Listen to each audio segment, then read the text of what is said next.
get Maggie a little Catholic gown.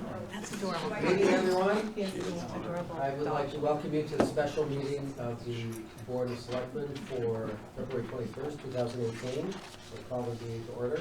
We'll also call to order the Board of Finance meeting. And if you would please rise and join us in the pledge. I pledge allegiance to the flag of the United States of America and to the republic for which it stands, one nation, under God, indivisible, with liberty and justice for all.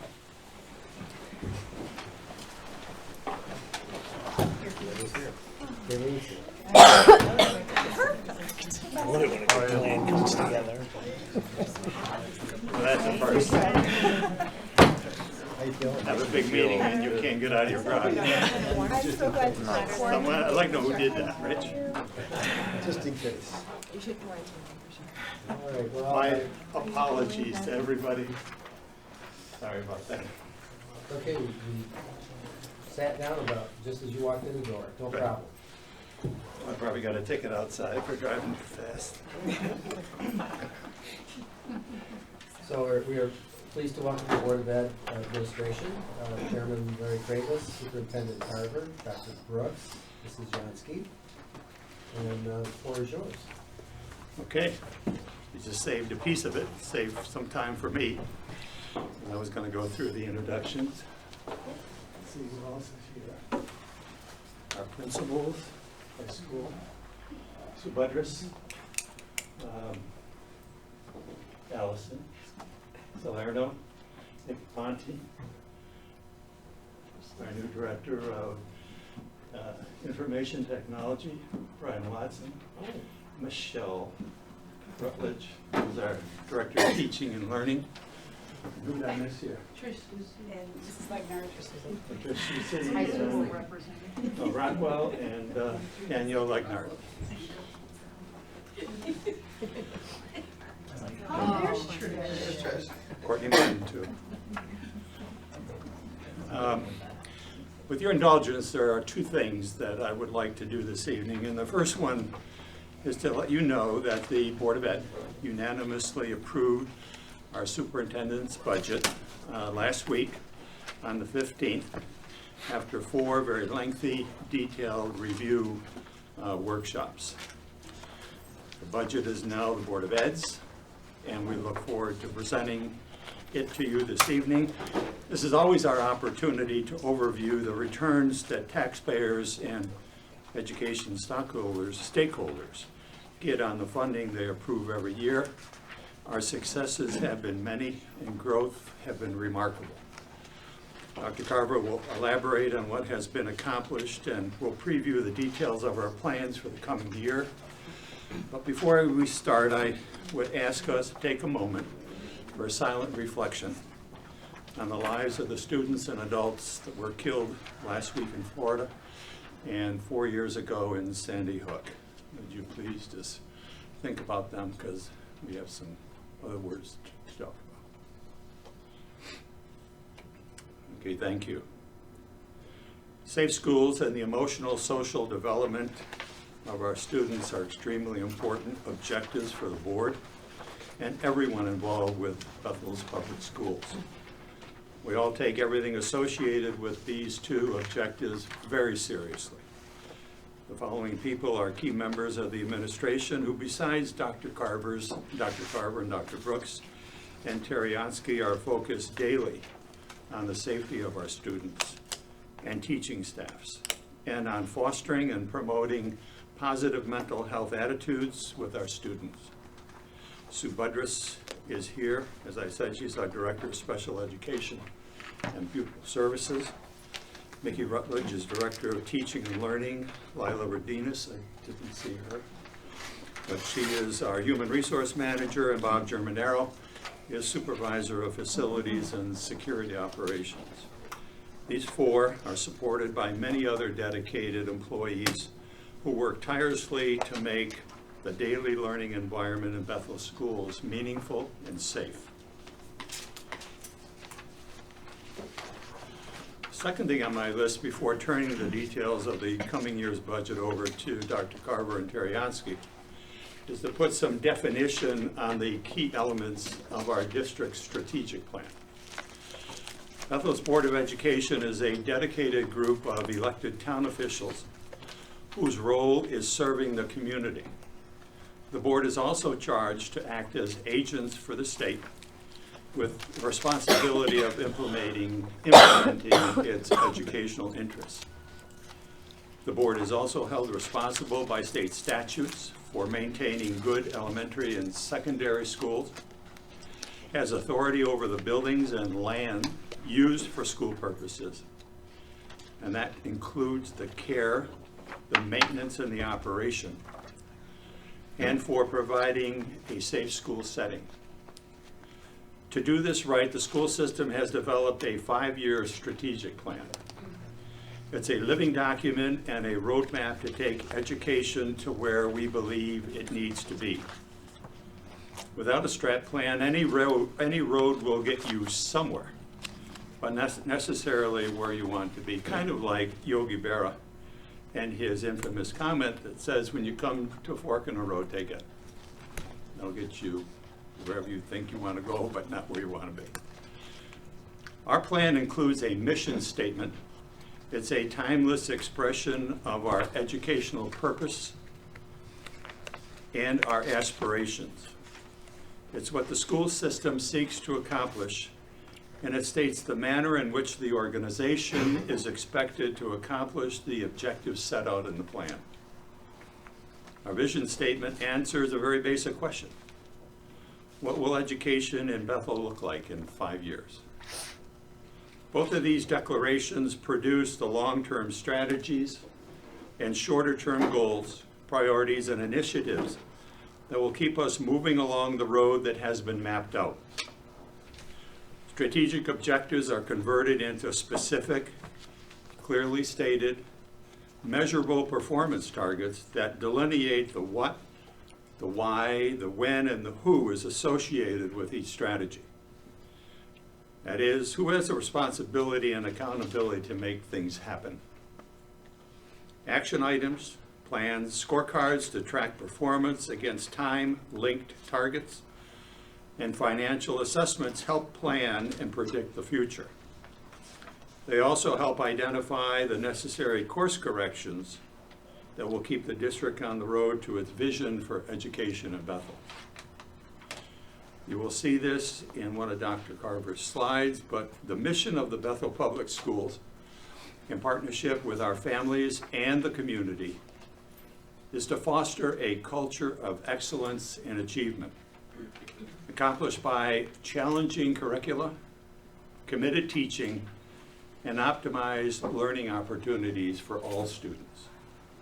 Our graduates will be resilient and perseverant, passionate, self-directed learners, critical thinkers, focused problem solvers, college or career ready, considerate and ethical citizens, and globally competitive. The focus of this year's budget is to continue supporting the implementation of our strategic plan through fiscal efficiency despite increasing enrollment and coincident reductions in state funding support, so that the board doesn't forget the role it plays and the responsibilities it has in this enterprise. Every board meeting begins with the following reminder. It's kind of our mission statement. Bethel Board of Education is committed to support continuous improvement, leading to sustainable student achievement growth and student success. And it's our expectation at every meeting that the results of that meeting will be one more step in that process. In summation, every teacher, administrator, board member is focused on the realistic and achievable goal that all students, we mean all students, can learn. Thank you. Thank you. I'm not going to reread the mission statement, but I do want to point out for the new members of the Board of Finance, I like to embed pictures in the presentation because these are pictures of our kids. And it always helps us focus as a system, and I know I speak for the Board of Ed, this is why we're here. We're here to ensure that the children of Bethel receive the best possible education so that their future is bright and will be allowed them to enter the workforce and prepare whether they're going into college or whether they're going into the workforce. So I say that with pride because we have some of the best. I spoke at the assembly at the high school last Friday, and we have some of the best kids in the state. And I have the pleasure of visiting a lot of different schools. I was just in a school today, a high school, and I always come back feeling more affirmed and proud about what our teachers do and what our administrators do, because we are progressive. We are moving on the forefront, and we take pride in that. And our instructional practices are really phenomenal, and it's a point of pride that I know you all share. So I'm not going to reread the mission statement. I think Larry said it eloquently in terms of why we're here. And this is a phrase that Dr. Chesley actually coined when he was here. Our primary purpose is to improve student achievement.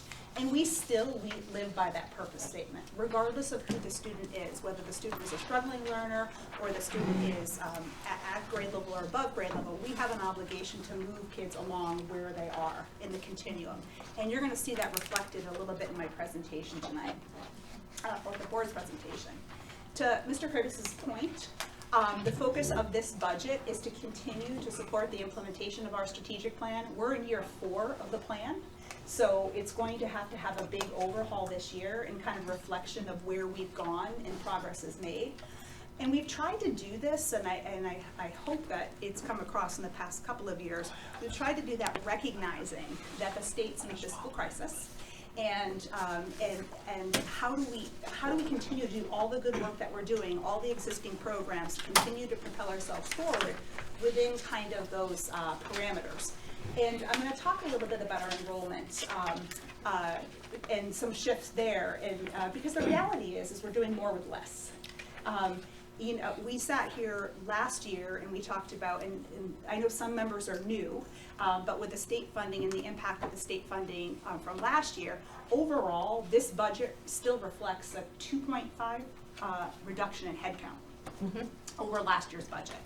And it was a struggle this year to keep the services and the programs that we have, because we had a tremendous loss of staff over the past year.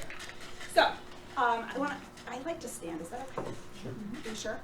Okay, so I want to point to things. So I want to talk a little bit about how this budget aligns to our strategic plan and our strategic process, and how we hope that it will continue to propel our work. I want to start by actually talking about a little bit about, because I think it's a really important piece. Is that a sign? I know. A little bit about the students that serve. And you're going to see some subheadings, because we have 5 major focus areas in our strategic plan. The first one is all students can learn. And I'm going to talk about where we started in that focus area and what we hope to achieve and kind of where we want to go next as I take you through the presentation.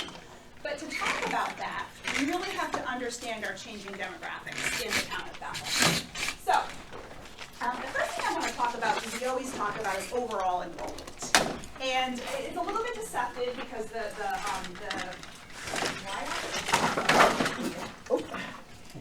it's in smaller increments. But you'll know that over the past several years, we've increased our overall enrollment by a couple of hundred students. And I'm going to show you the details of that in a second. And I think it's a combination of things. And in something that's been significantly different is that and I said this last year, but it was even more so this year.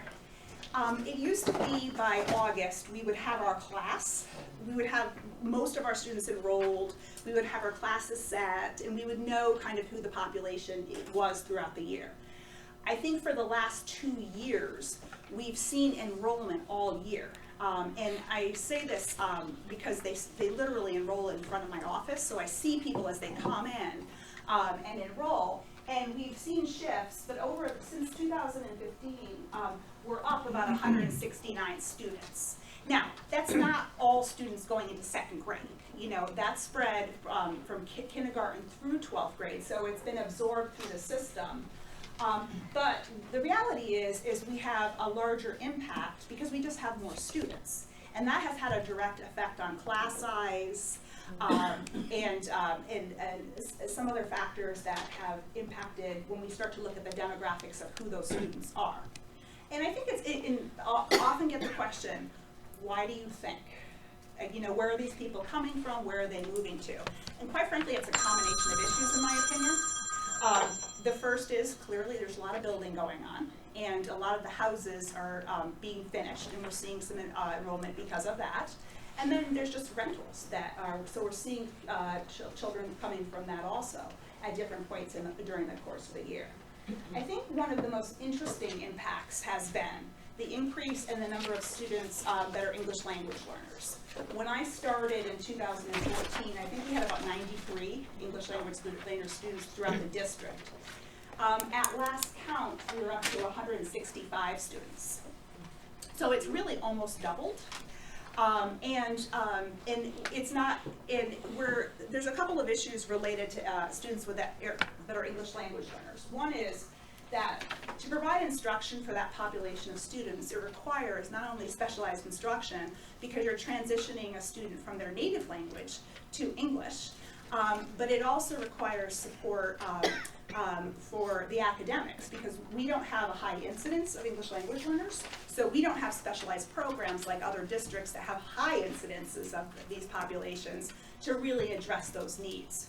And the state has certain guidelines about when you have to bring in certified staff to be able to support students with that are English language learners. They're actually called English learners.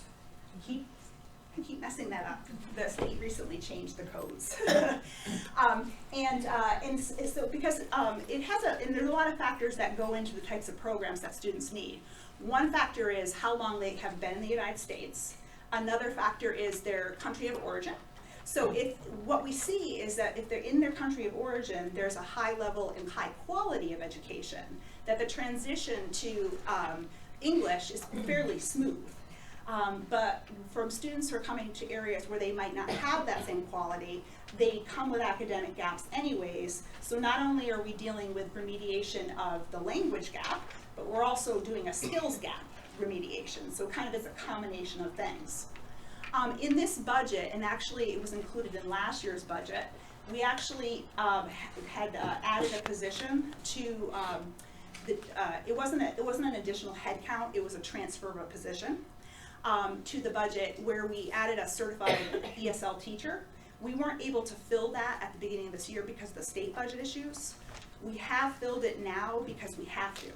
We're at the point with the state of Connecticut, what the rules are is if you have 20 students of one language in a school, you have to provide certified services, dual language services.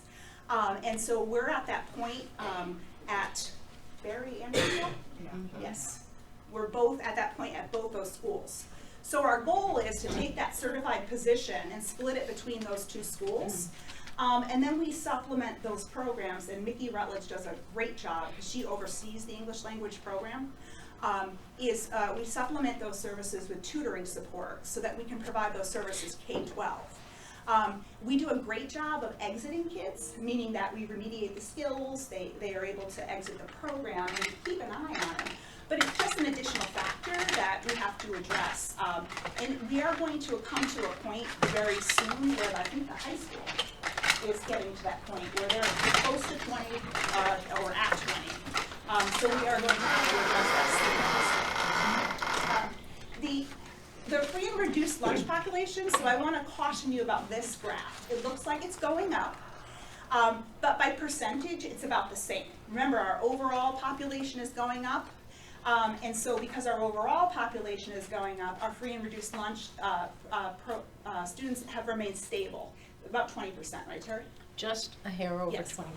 And again, the important factor here is that anytime you have students with poverty, and I don't want to reiterate everything the same every year, but anytime you have students with poverty, the impact is really related to reading comprehension and in particular, and overall academics. And a lot of the literature is around vocabulary development, and just exposure to world experiences that a child from a higher socioeconomic would have that they don't have, that really makes their availability for learning impacted.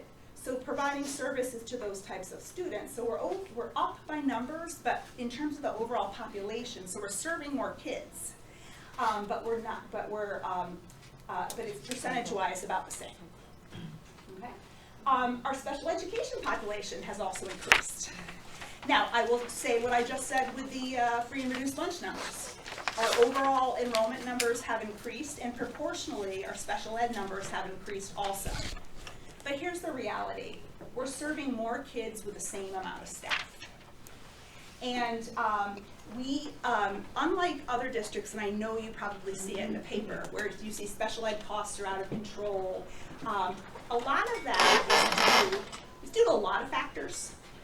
But what we pride ourselves in Bethel, and I really have to thank Mrs. Budrus and her team, is a lot of the high-cost students that require a lot of services that some districts would outplace, we actually create programs internally to meet their needs. And we find that there's two net effects of that. The first and most important is it's a better program for kids. The second is that it keeps our outplacement numbers down, because every time we outplace a student, you're talking about $70,000 to $80,000 per child just in tuition, and then another $50,000 in transportation costs. So we've done a yeoman's job to try to keep our students in district, again, because it's better for them, because we believe that we can provide a higher quality and better education, but we also have the added benefit that it creates increased fiscal efficiency.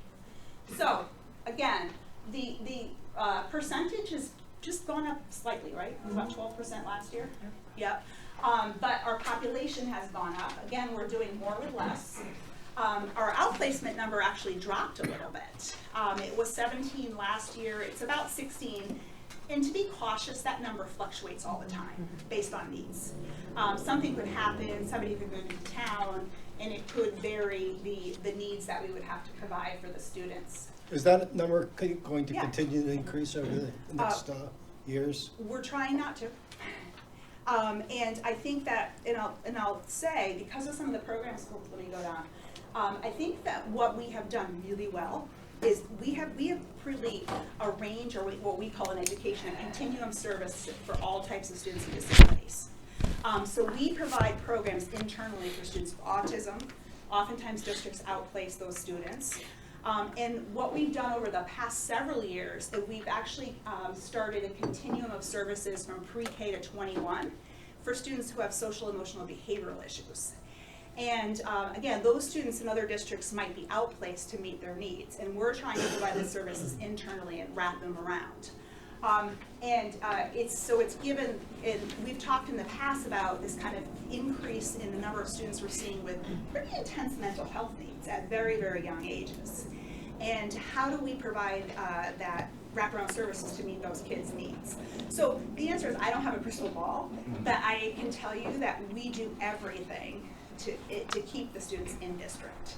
And the fact that our numbers haven't fluctuated greatly says a couple of things. Usually when you see high outplacements, oftentimes parents aren't happy with the programs that you can offer in district. So it says something about our staff and the services that we're providing for our students. And there are times when we just can't meet a kid's needs, and we have to outplace them.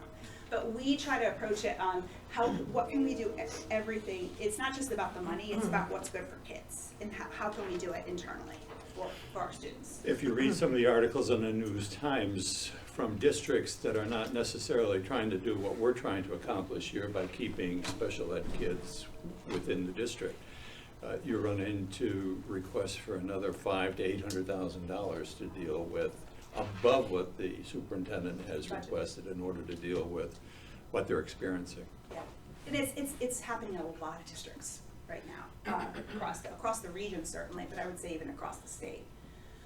We've also done a really great job in terms of supporting our academic achievement for students with disabilities, and that's been really done through enhancing our specialized instruction, particularly in math, and ELA stands for English Language Arts.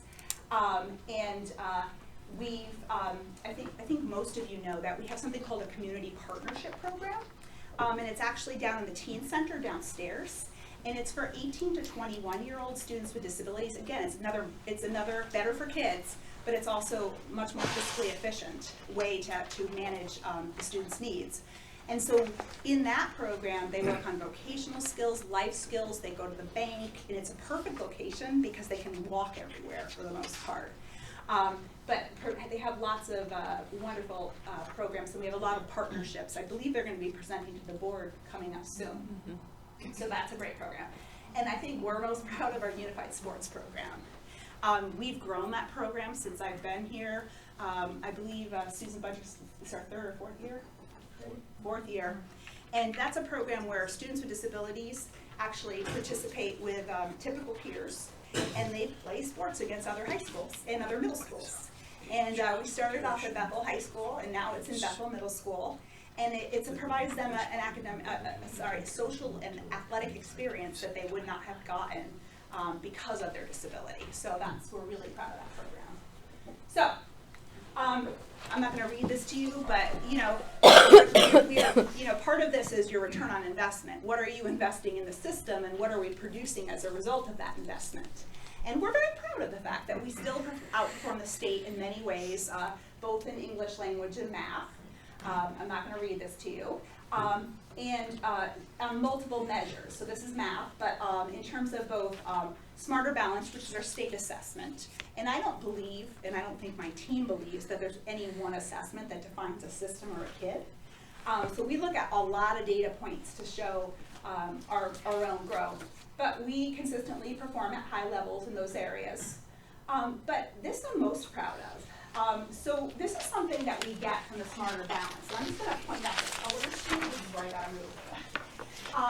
And over the past several years, we've made the investment as a town and as the Board of Ed with trying to move students at lower levels into remediation programs. We've added positions like math specialists and really worked on enhancing our literacy programs. And so when we got our Smarter Balance results, one of the ways that they look at overall achievement, and this is new for the state, is not only for people that achieve at proficiency. So level 3 and up means that you're proficient, okay? But they also look at growth. And if you look at the bands, because not every kid is necessarily going to get to proficiency, but we want them all to grow. And our ultimate goal is to close the achievement gap. If you look both in, this is ELA, and it's even stronger in mathematics, as a result of some of these programs and new programs that we've implemented, we're really starting to see increased growth for those students. Now, what we would like to see, and a central focus this year, and I'm going to talk a bit more about it in greater depth in a second, and kind of going forward is, we're doing a great job growing kids at the lower levels. And remember, all these kids at level 3 are proficient and higher, but we also have an obligation to make sure they're growing at the same rates. So we want to ensure that we are doing the same for them. So that's why we're going to talk a little bit about that in a second. And this is just another example or another data point. The data you saw before was Smarter Balanced Assessment.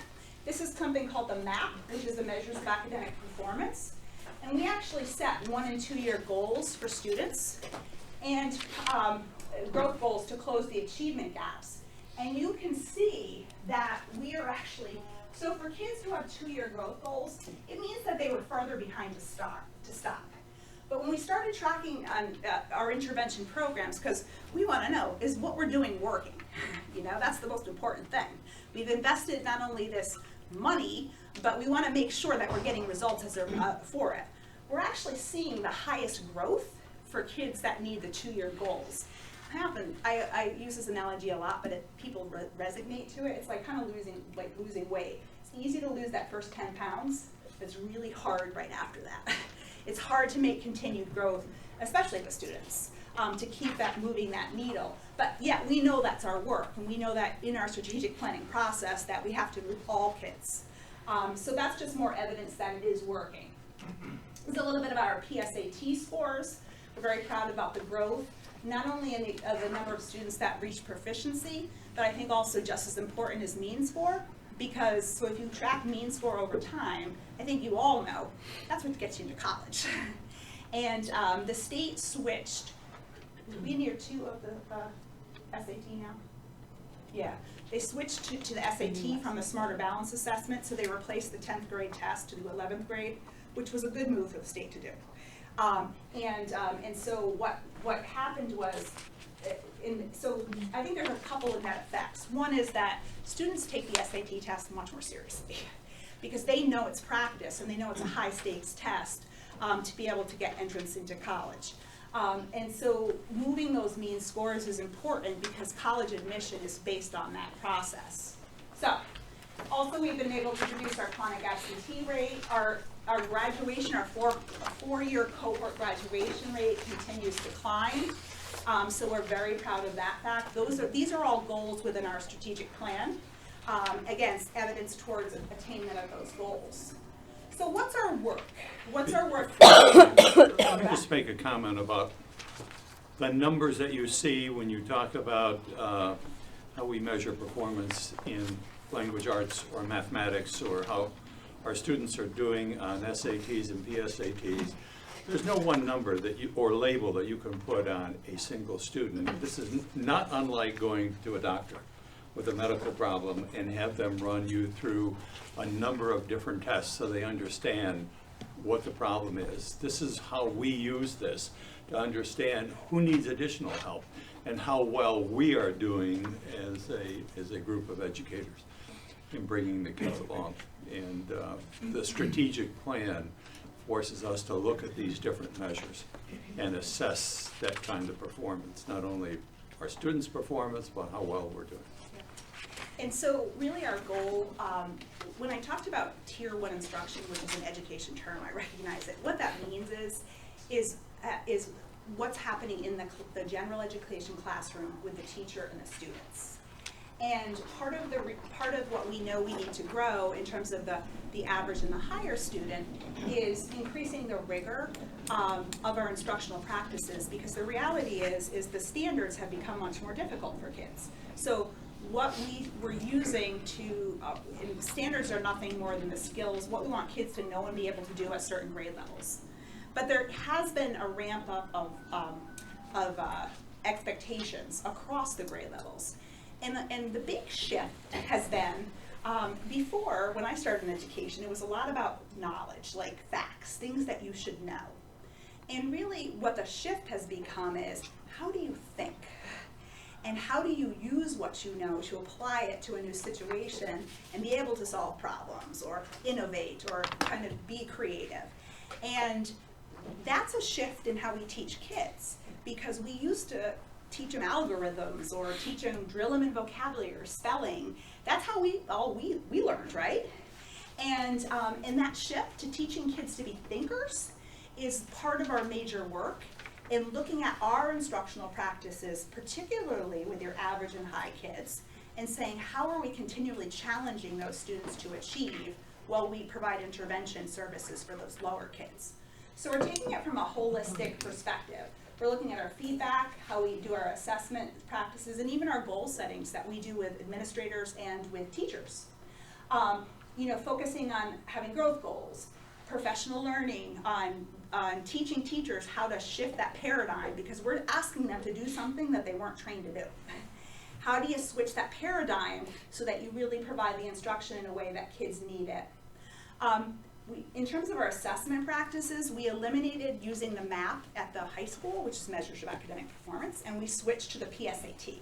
The state requires that we do what's called a universal screening for all students to see how they are, what their skills are like, at least a couple of data points during the year. And we think that by doing that, a couple of things were achieved. One is the students take it much more seriously. I already said that. But we also found that the PSAT provides us so much more data in specific feedback about specific skills, strengths, and weaknesses of students that we didn't get from the other assessment. So I think we just started this year, but it's been a good start in terms of the pilot, and we are hoping that we'll get better information for that. And we're also looking at an interim assessment program that the state is giving, along with curriculum work. And again, our goal for this year and into next year is to increase the growth for students in the average band and the high average band. So, we're doing that with no additional, throughout this budget, there's no FTE increases. I want to say that again. So everything I talk about, there's no FTE increases, okay? But I do want to talk about preschool a little bit. And this is a quote by an entrepreneur. And there's been a lot of studies about the net result of the investment in preschool. And Yale did a study a few years ago which really highlighted the effect, the long-term effect in terms of the economies of preschool. And we really, so the Circle of Friends, which is our preschool program, and I know this is hard to read, has kind of had an evolution in a model. And what we're proposing in this budget, and we're not asking for more FTEs, we're doing it through reallocation. We're looking at switching from a half-day model, which we currently have. And where we started was we had a half-day model that was 4 days a week for 3 and 4-year-olds. Then in 15-16, we actually increased the 4-year-old classroom to 5 days a week. But we've seen that our enrollment has dropped and dipped slightly.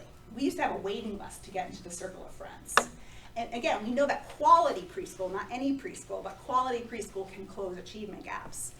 And one of the reasons and the feedback that we were getting for parents was they just couldn't do the half-day model. They're working parents, and we didn't provide transportation for them.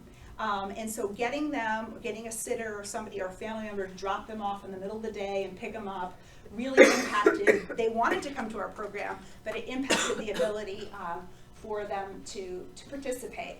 So in this budget, we're actually looking to switch and pilot, keeping 3 of our classes currently in a half-day model, and then expanding the other 2 classes to a full-day model.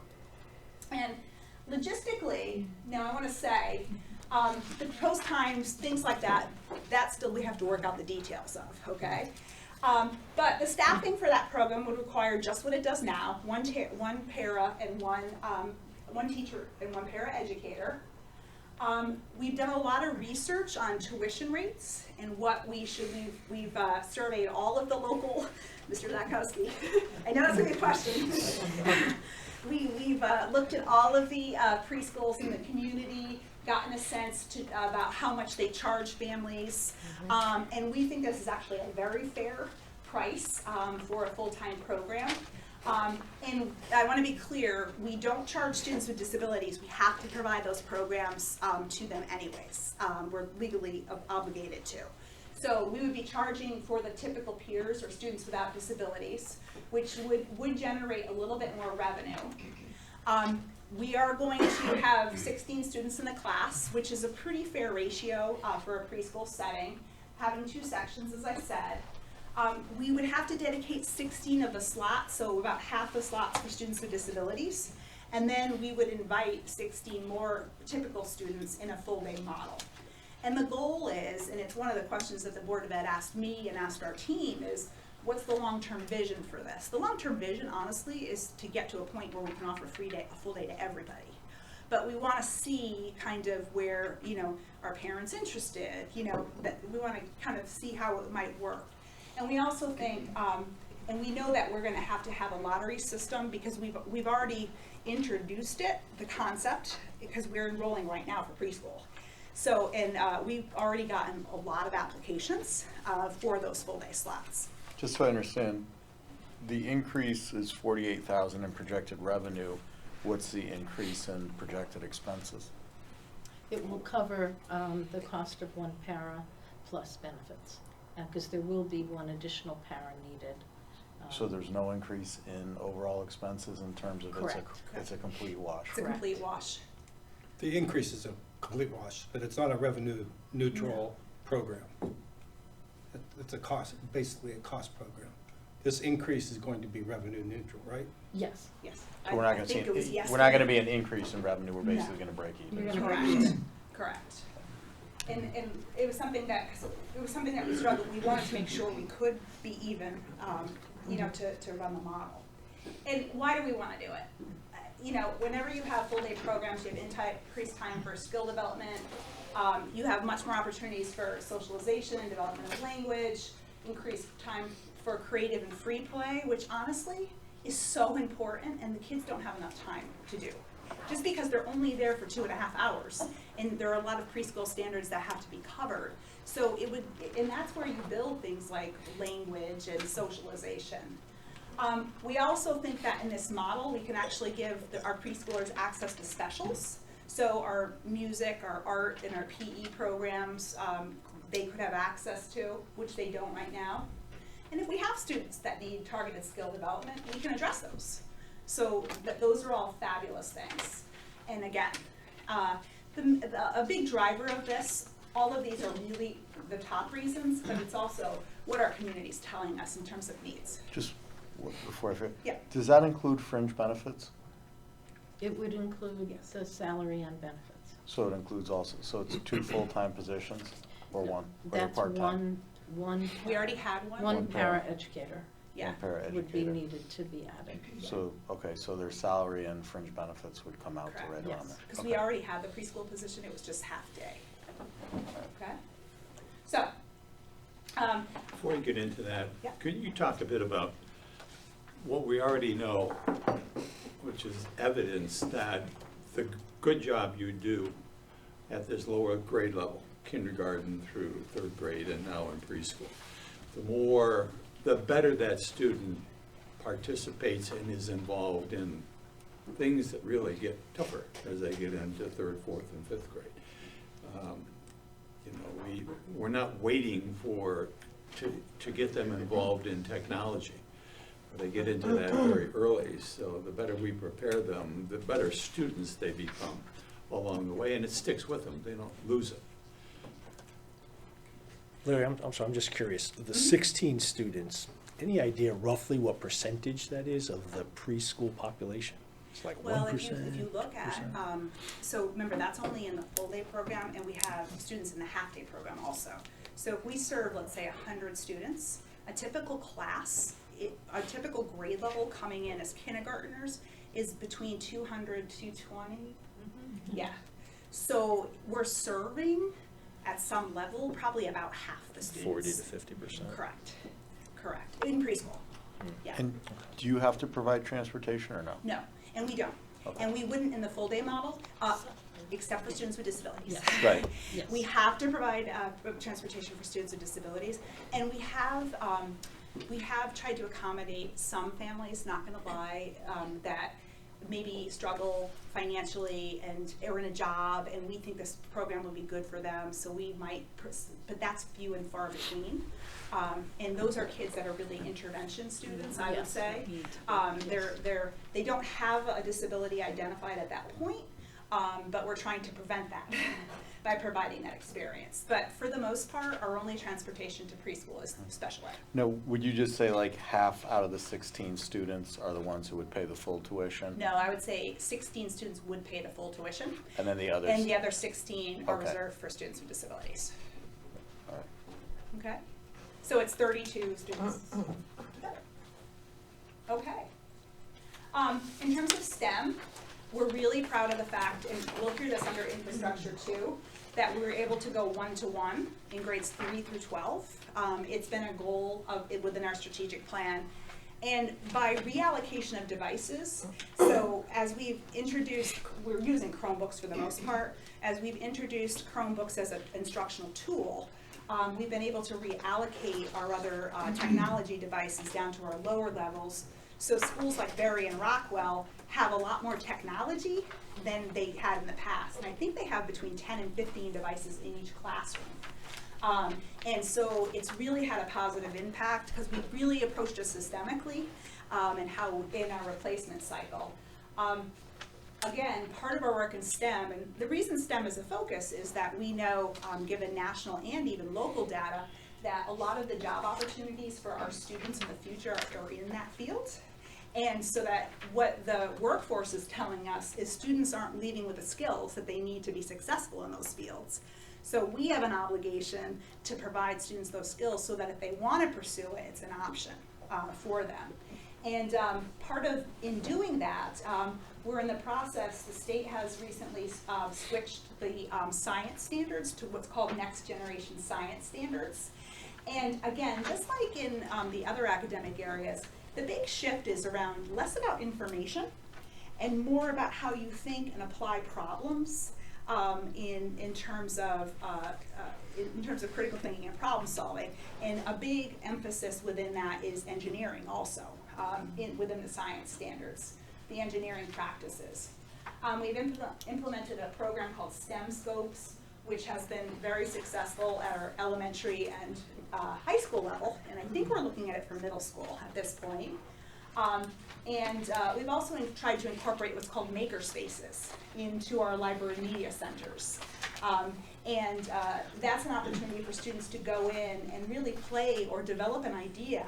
It's kind of like a Shark Tank kind of thing, where they go in, they try to solve a problem, and how do you actually develop that? Also, we know that the new literacy for kids is coding. And so we're teaching our kids to code in kindergarten. It goes all the way through to high school. Now, I would say we have some work to do with the vertical alignment of that, but you can go to any of the schools at the elementary level and even in the middle school also, and kids are, they're making robots. High school, they're making drones. They're just doing simple coding structures up through the levels. And so we really need to enhance that and have better vertical alignment. But that's been a big shift in the curriculum, and Mr. Watson is going to lead a lot of that work because it really needs to be addressed over the next year. And also a lot of professional learning on our critical thinking rubric.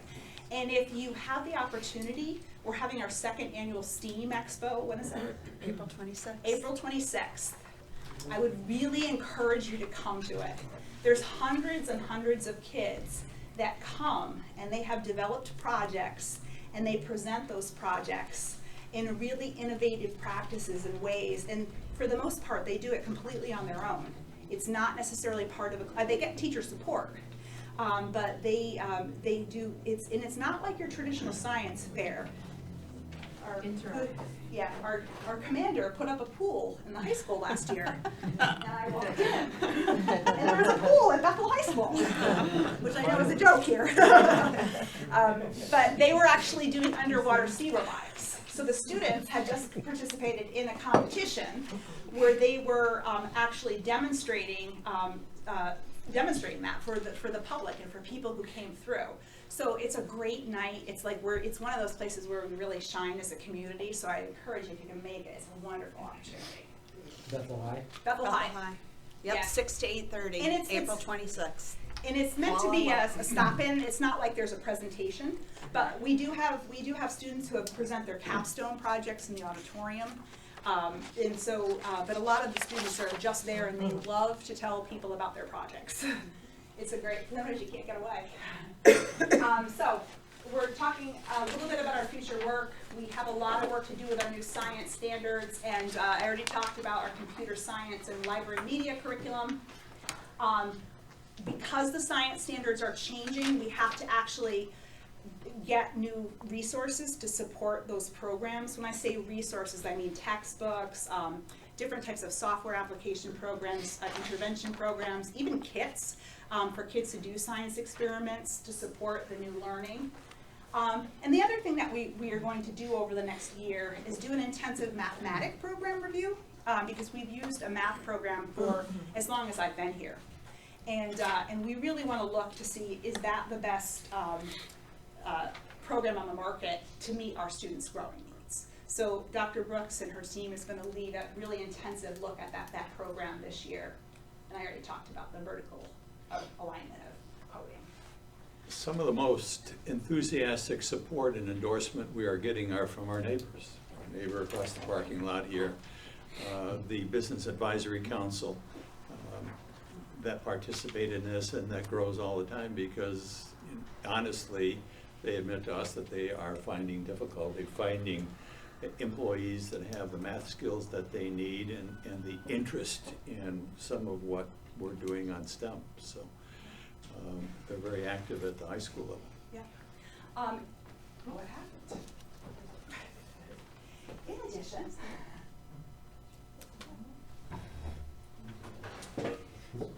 it's over? Oh. Just when we're I ready am to almost get done into now. technology. In terms of personalized learning, we over the past several years have been working on pathways at Bethel High School. And what pathways are, I attune it to like a college major. And part of the kind of the genesis or why this started was a couple of things. We were looking at the economic report from the area in terms of where's the future job growth and the job markets, and making sure that our students are prepared for those job markets. We also wanted to try to impact kids' college experiences, knowing that, and I always say this as on a personal note, a daughter who took 5 years to go through college for a bachelor's degree, the average time that a student takes to go through college nationally is about 6 years to get a bachelor's degree. So a lot of reasons why that happens. One of the big reasons is kids switch majors. There's many more than that, but that's what I hear is one of the biggest reasons, and certainly I experienced that. And part of why that happens is because students don't know what they want when they get into college. And so they go in thinking or having preconceived ideas about that, and then the net result is they end up switching because they get into it and they find that they don't really like it. So we developed 5 pathways through the Business Advisory Council that Larry mentioned. And so we wanted business partners to say, these are the skills that we need our kids to have when they enter the job market. And these are the types of courses that we think you need to offer to make that happen. And so we developed these 5 pathways. So a student, if they go into a pathway, they don't have to stay in a pathway. And we also made it so that there's a college track and that there's a track for students that want to go right into the workforce. So every pathway has both of those things. And I'll give you an example. In healthcare, in the pathway, there certainly is a path for students that want to go into the medical profession, whether a nurse, doctor, occupational therapist, anything like that. But we also have courses if somebody wanted to be a CNA, making sure that they're certified by the time they graduate and they want to go right into the workforce, that they would have those skills. All of the pathways require an internship, because again, we want students in those jobs to know whether or not they want to proceed in that particular field so that they at a deep level. And they also require, and each of them have a college connection, so that we have something called ECE, or early college experience. And so that if a child is going to college, that they would already have credits in a particular area entering college, which puts them ahead in terms of credits and reduced costs for parents down the road. But it also gives kids that rigorous experience while they're still in high school. So that's an added benefit to it. Our Business Advisory Council continues to meet. We meet almost monthly, but they really had a shift. At first, that was to develop the pathways, and now they're more of an advisory capacity. So instead of talking about what should be in the pathway, we talk a little bit more about how can we as a business support you, or this is where I think you should change your curriculum, or it gives the staff an opportunity to talk to the people and say, hey, I'm struggling with this, can you help me work through this? We also are trying to work on, I don't know if I put this yet, I didn't, just increasing internship opportunities, because we also find that we've always had an internship program at Bethel High School, but they've been in more traditional fields and areas, and we're trying to get kids to get interested in manufacturing and some areas that they wouldn't typically think about as a career choice, because we know locally that there's jobs, and there's good jobs leading, and at some points they actually pay for college. So again, we got to evolve the pathways, and we also, I talked about internships, but we also have to create a system to measure the success of that. How do we know they're working? And so we're starting that conversation now, and continuing to develop our capacity for personalized learning. Could I ask Yes. a question about Yes. the pathways? Yeah. So within each pathway, if someone's going down that trajectory, that it would branch off maybe into a more specific thing? You could. And you work with area businesses? Yeah. And, okay, I just wanted to understand that. And does that, and it seems like it should if it doesn't, count for something of value when they go to college, not just It does. ideologically, but maybe does. credit or some sort of. Or if they're applying to a rigorous program, right, Chris? Yeah. So it might be a program that's more difficult to get And into. all the pathways have college credit earning courses. Yeah. That's what I wanted So- to know. Yeah, and depending on where you are in the pathway, we've worked it out where we have a partnership either with Western Connecticut or increasing the number of courses that we offer through early college experience through UConn, Naugatuck. We're continuously trying to find a way to develop more partnerships with Naugatuck, specifically around the area of manufacturing, because there are so many more jobs than there are people that can work in those jobs because you need those skills. Well, I think it's brilliant, honestly. It's because it's more like a European model or a British model that some kids just want to get off the train and start working. Yeah. And then, it bifurcates off of that. So I think this is great. It's interesting, little sidebar, that tomorrow I'm going to go to Yale. I have a meeting with Yale because they are interested in studying innovative schools in Connecticut. And it's actually a school of business that's interested in this topic. And again, this is my first meeting with them, with a couple of other superintendents, and they actually want to study what we're doing to see if there's a long-term impact to that. So it's good for a couple of reasons. One is it's great for us because we'll get feedback, but I think long-term it could help our students get into the programs, which I think ultimately is a good thing. So I'll let you know how that goes in terms of continuing that work.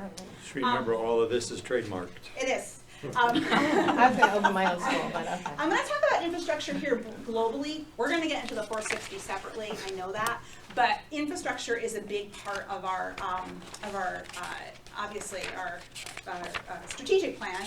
And I'm not going to spend a lot of time in this section talking about the renovations of Berry and Rockwell because we're on a pretty good path with that. And I can give you an update if we want to of where we are. But I'm going to talk more about other areas within the system that we've been working on and what we hope to achieve. So I already talked about, I talked about a lot of these things, so yeah, let me make it quicker. Just that we've gone one-to-one. We've redistributed our iPads, really trying to be efficient with our technology. Another thing that we're doing and is reflected in this budget also is we're really trying to evaluate the overall use and effectiveness of software because some of the programs that we're using are very expensive. And so with working with Mr. Watson and the principals, I think that part of what we have to evaluate is, are we really getting our bang for our buck and our outcome as a result of that? Because there's a lot of programs out there that are thrown at teachers constantly. And sometimes they're really great, but sometimes they're not so good. So we have to continually evaluate that to make all this technology work. And I also don't want to give the impression that kids are sitting on a device all day.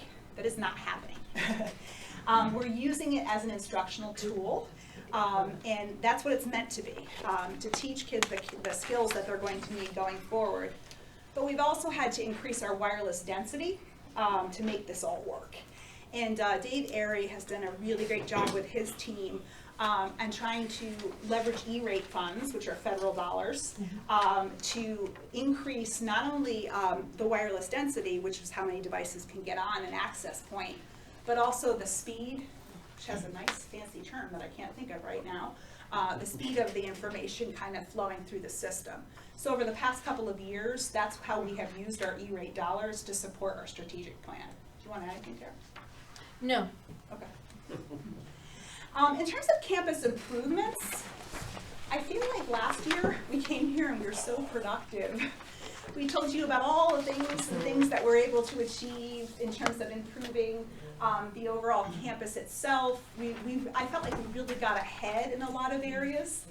I feel like 17-18 has been much more challenging in terms of our infrastructure. And part of it was certainly due to the state budget. So as we go through the 460 account tonight, and you might see some repeat of projects that we had on last year's budget, we just didn't do it because of the state budget. I will say that we did take care of all the roofing projects that was put in the Board of Finance. And when we get to the capital issues, I'll bring it up again. But all of the roofing projects did get done this past summer. So that puts us in a better position. But we are continually plagued by HVAC issues. And our HVAC issues, certainly at Rockwell and Johnson, are going to be solved with the renovations. The high school had a number of issues this year, which we'll get into. But I did want to let the Board of Selectmen and Board of Finance know, we actually brought in a group to study our HVAC problems and to come up with a plan on how to address it systemically. And we can talk about that more when we get into the 460 accounts. But we really did try to make some progress in that area to start to address the issues. The first of it involved recommissioning the units at Berry School, the rooftop units. And again, we can get into 460. Now we're going to start looking at some of the other schools and facilities. But the reality is we had some severe weather issues this year and I think you all know about the issue with the rooftop unit at the high school on the gym, which had to be replaced. Yeah, for the most part replaced. And we'll get into that when we get into the 460, okay? So it was kind of a productive year one year. This year we kind of were struggling to get through a lot of our issues. So what's our future work? It's part of our, when we start to look at the renovations of the 2 elementary schools, part of what we need to start thinking about is how do we bring the other schools forward so there's an equitable experience in all of our schools. So no matter what school a child goes in through the Bethel Public Schools, that they have that experience. And that's really, the work there is about what do we want our schools to be? And part of it is happening because of the renovation projects. We're designing these schools for the future, for the next 30 to 50 years. So we have to start thinking about what that looks like and how it suits education in the future. And then looking at our other spaces to say, what's our plan that all of our schools have that same access? And it's not necessarily complex changing of the building, but really tweaking the learning environment to kind of to meet all students' needs in an equitable way. So our capital projects that are on our capital list, the big ones are HVAC. We kept the turf field as a capital project. I know that the Park and Rec Commission kept it off for a year. And the reason we kept it on this year is that and I know we'll talk about this more later too, is that the vendor, and I know a lot of you are new on the Board of Finance, but the vendor who had originally given us the price for it at the last time around is actually committed to holding the price. So what could be a couple of $1 million and I have an email that I can pass out from the vendor just for your information, so that they're looking at it, from an economic perspective. If it's something that we want to consider as a community, it would be substantially cheaper to do it this year as opposed to waiting. But we can talk about that more when we get to 460 also, okay? We also long-term have roof issues. We have bought some years because of the repairs that we've done. So we have some repairs. And then lastly, we've talked about this before. There is some tender loving care needed at our Bethel Middle School auditorium, especially with the seats. We did make some progress this year in terms of sound, correct? And lighting. But the seats certainly are going to need to be addressed soon also. So that's our capital projects. Now the big kind of elephant in the room is ECS. So the way the chart is proposed here, and I'm going to have Terry jump in and help me out here, is that you'll note that so I think you all know that ECS actually comes revenue into the community. It's not embedded in our Board of Ed budget, okay? So when we look at our increases, we're really comparing it to last year's budget. I think we all knew, with all the craziness that happened last year, ECS into the community was about a little over $1 million less than it was from the previous year. In the legislative budget, which is a biennial budget, it is supposed to go back up. But I feel like we're in a holding pattern again, because the governor has made certain proposals already, but the legislature, who's in session right now, have not really addressed the issue. I believe that they're actually actively talking about it. And if you talk to our delegation, they are for restoring it fully to their legislative levels. So that's still a wild card, I think, in terms of where the revenue lies. Do you want to add anything? No, I agree. Okay. That's it in a nutshell. Yeah. So, what is unfortunate, I always feel like we're bashing the state at this meeting. What's unfortunate is that the special ed excess cost caps is gone down again. And what that is it provides reimbursement. So if we talked about outplaced students before, and I'm just going to use round numbers, okay? If it costs the town of Bethel $100,000 to educate a student in an outplacement, the state of Connecticut is supposed to reimburse the community when it exceeds, what, about 65? 4.5 times. 4.5. which is So about, say, 65. 65. 65, you're supposed to get 100% reimbursement of, for the gap between those two, all right? It has never been fully funded. I used to be a special ed director. It's never been at that rate, but it continues to go down. And the reason it continues to go down in terms of the capital reimbursement is they've never increased the pot of money. So what has happened is, if it's like you have a pie, and all of a sudden now you have to divide your pie up bigger, you have less money to give to individualized communities. And so that's been a net effect of that. So the reimbursement rate there, we budgeted for at a lower rate, anticipating that, correct? Because even if across the state there were the same number of special ed students who were considered high cost, those costs have gone up. So the pie doesn't spread as far. Yeah. So it is what it is, but the unfortunate part is it's gone down over the years. So, Larry, do you want to talk about that? I do. Part of our responsibility, having taxpayers and parents as our constituents, and also being responsible for executing the expectations of state education. We know we're never going to have all the money that we would like to have to do all the things that we would like to do. And the board has spent particular focus on managing cost drivers. And those cost drivers are benefits and wages. And you can see the impact of that in the chart below that says managing the cost drivers, and the impact of what we have done on benefits, which is the biggest share of biggest impact on our financial budget. The years in 13, 18, and 19, yes, On that previous slide, what's the starting year? Because it's kind of fuzzy on the. 2004. 2004? Okay. Yeah. And this is percent increase each year? This is the compounded annual growth rate Okay. since 2004. And the impact of what we did in moving in 17 our union benefits to a health savings account, and then moving from that to the state plan. What is that called, Sharon? Connecticut Partnership. Connecticut Partnership Yeah. Plan 2.0. is reflected again in the last 3 years.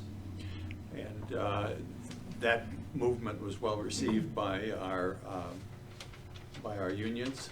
They participate, they understand 50% of the people that work in the school district are citizens and residents of Bethel. So they hear enough from their relatives and their neighbors about the impact of education. It's 80% of what this town budget is going to be and has been over time. So we're trying to do our part along with the administration to manage those costs. And you can see the impact on wages and the overall impact on all of that over time. I think, Terry, the wages around, for the last 10 years, have been around 2.2? Well, our budget increase, the average over the last 10 years has been 2.2%. 1.2. Some years higher, some years lower, but the average over 10 years is 2%. The green cap on each one of these is the impact of our year-to-year changes over time, but the next chart kind of tells it. The blue line is the actual budget. The green line is the compound annual growth rate since 2004. And that 1 year that peaks above that green line was when we got the money from the federal government that 1 year that we had to go ahead and cover the following year. So it went up and then it went down again, but we've been able to consciously manage our budget below that compounded growth rate line. And some of the activities that the administration is involved in, which is impressive to me because it didn't necessarily happen years ago, is reallocating resources.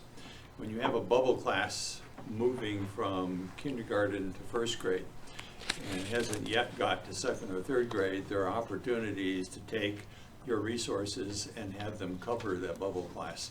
And some of the employees that we are hiring that have more than just one certification, not only can they teach math, they can teach another course. That allows us to move resources around to deal with the needs that we have. So it's not always, I guess in the past it had been a case of going out and looking for more and increasing headcount, and now we're trying to deal with managing our resources better and reallocating those resources. And some of what you see here is the result of that. You can't take solace in a benefit number because that's unlikely, not knowing where benefits are going to go. Unlikely to be down at that level. No impact on what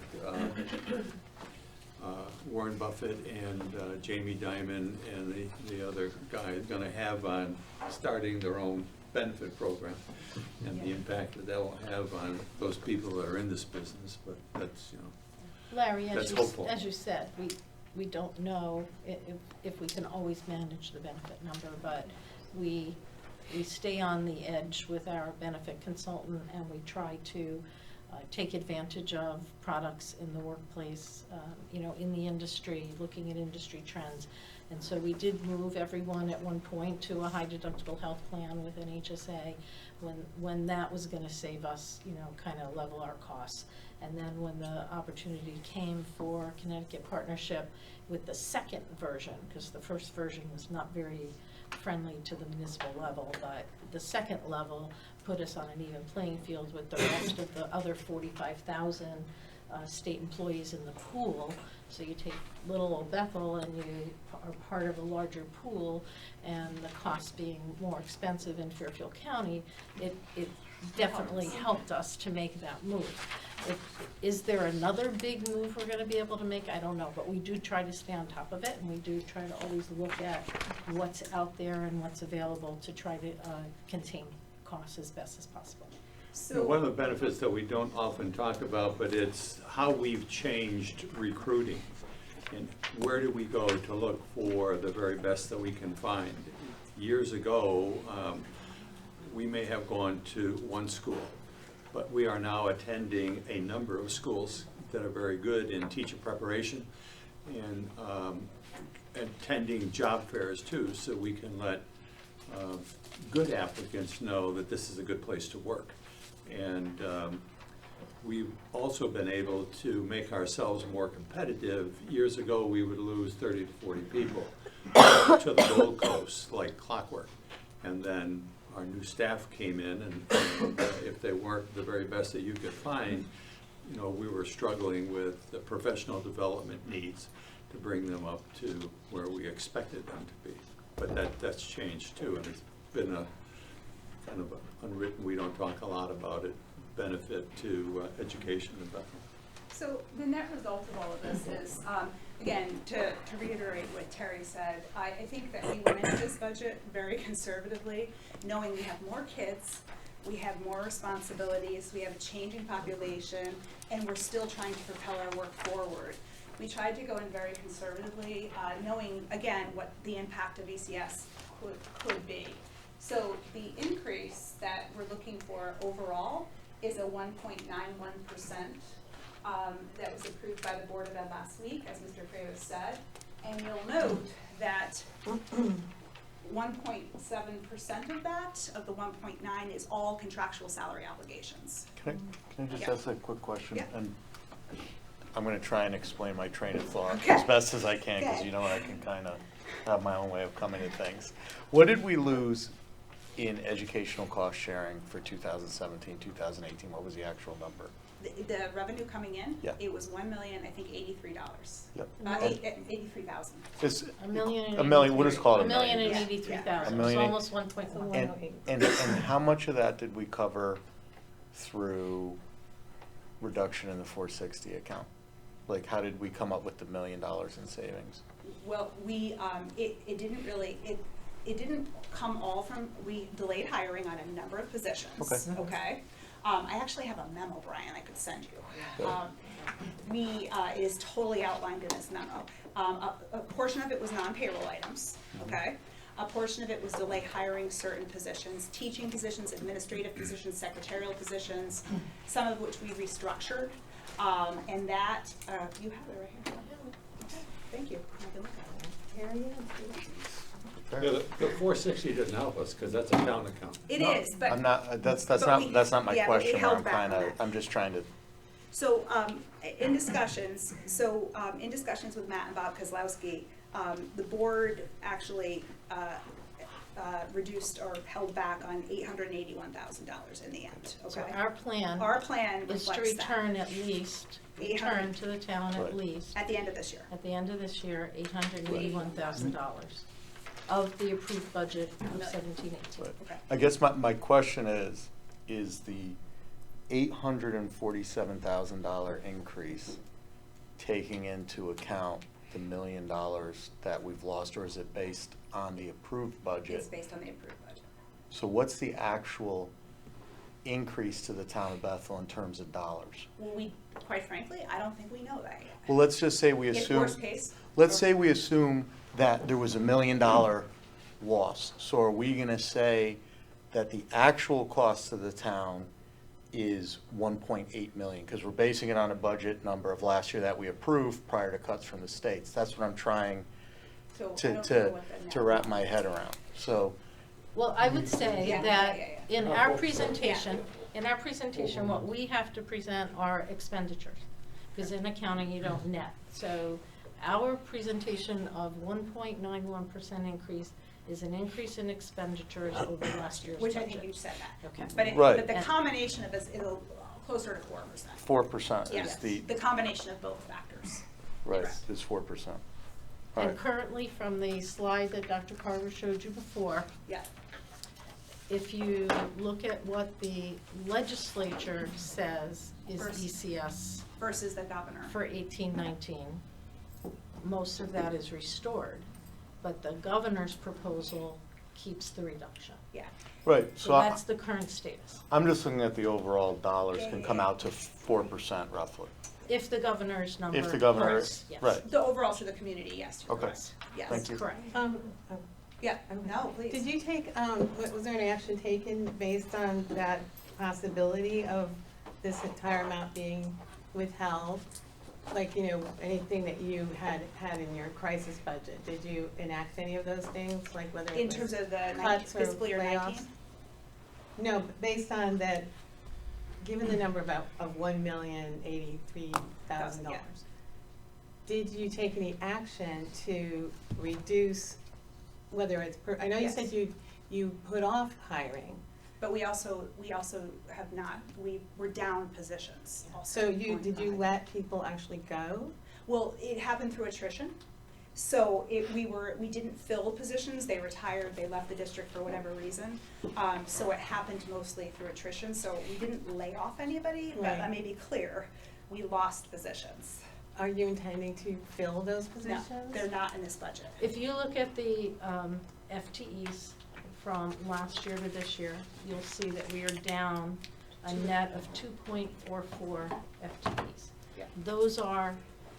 That's a reduction that we made permanent by not putting those positions, not Back. hiring those positions Yeah. back into the equation. The other positions that are back, I think, I don't want to speak for the board, but we had a long debate and we felt that they were critical for keeping the system moving forward. And so, like the ESL teacher, there were several positions that we held back on, but we feel like it really crippled the system in a lot of ways for the work that we have to do. So it was a combination of both. Could you just tell me what those positions are, like the ESL teacher? Yes, the two administrative positions are the assistant principal at the middle school and the director of instructional technology. There were some stipends that we eliminated, but those are not coming back either in this budget. Custodians, we're down custodians. And one is permanent. We were Yeah. down 3, Yeah. but and we are going to remain correct. down 1. One. Again, these aren't, people weren't laid off, they were just, it was absorbed. We switched the health secretary and health and athletic secretary to a 10-month position. From a 12-month, right. Yeah, we restructured we had a nursing supervisor at one point, and that person left the district. So we reallocated that to just a nurse position, because part of what she oversaw the nurses, but she was actually a nurse too, and served the function of a nurse in the buildings. And we not only cover our schools, but we cover St. Mary's in our allocation. So in nursing positions, we did leave interventionist at the high school position open. We are not filling an art teacher at the high school. We had to hire the ESL teacher, so that position's back. And we restructured a position into a special ed grant. So that was another position. Those are all the positions. And that, and the non-payroll items were about $560,000 of that total amount. And a lot of that had to do, though, I want to be clear, about the health insurance. So what happened was, in the mess of the Hartford, one of the things that the state did was the state unions voted on a program called, was it CBAC? Well, CBAC is their union. Okay. That's the state union. Correct. And so what they did to save money for the state and the state budget, they voted to make changes in their health insurance program. And that saved the money at the state level, which helped the state budget. It also helped our budget. We got about $400,000 of savings because of the switches in the health plan. We had the option to implement it October 1st or July 1st. We chose to do it October 1st because it generated the most savings for the district. So that was a huge increase. In the budget increase, and I'll go to the next slide, you're gonna see it's mostly in salaries. As Terry said, the health, we are lucky. The health account has remained flat.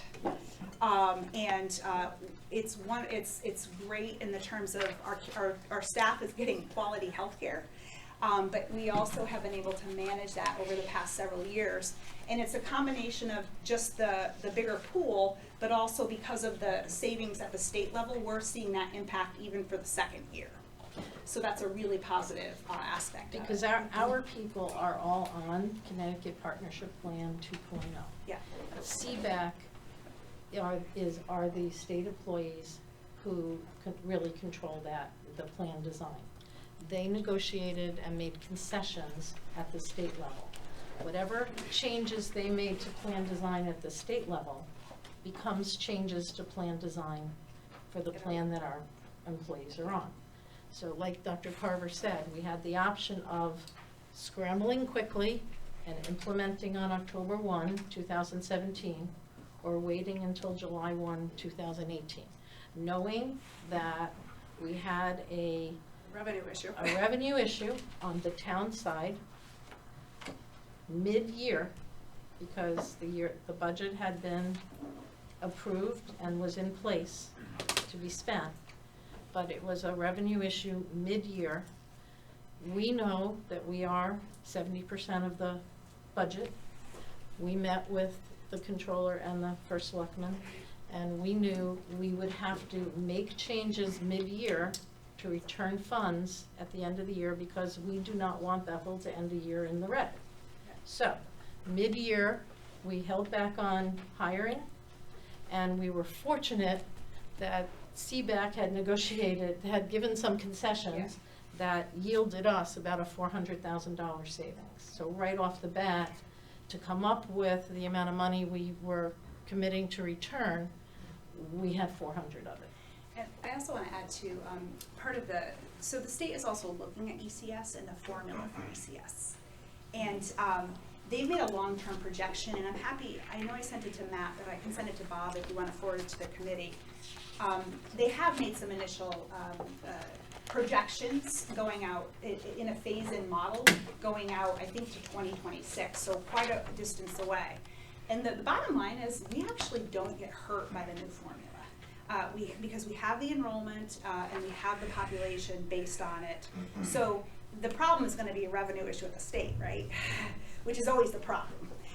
So, you know, just quickly, if you look at the benefits, again, all of the increases are in salary. We tried to keep everything as flat as we could, knowing that there would be a revenue issue, but again, continuing to go forward with our projected needs. And how do we do that, again, back to the focus of the budget, given the reductions in state funding? I did want to share with you that I'm the chair of the Western Connecticut Superintendent Group, and I brought the group together because I said there's got to be a way. We all do the same thing. There's got to be a way to achieve better regional efficiencies than we currently do, to try to save individual communities money, because what's happening is there's repetition in services between us. And so we've had a group, and I have to say they've been highly engaged. Matt came to the first meeting that we had. Danbury, Brookfield, Newtown, Litchfield, New Region Fairfield, 12, Region 15, they're all showing up, New Milford.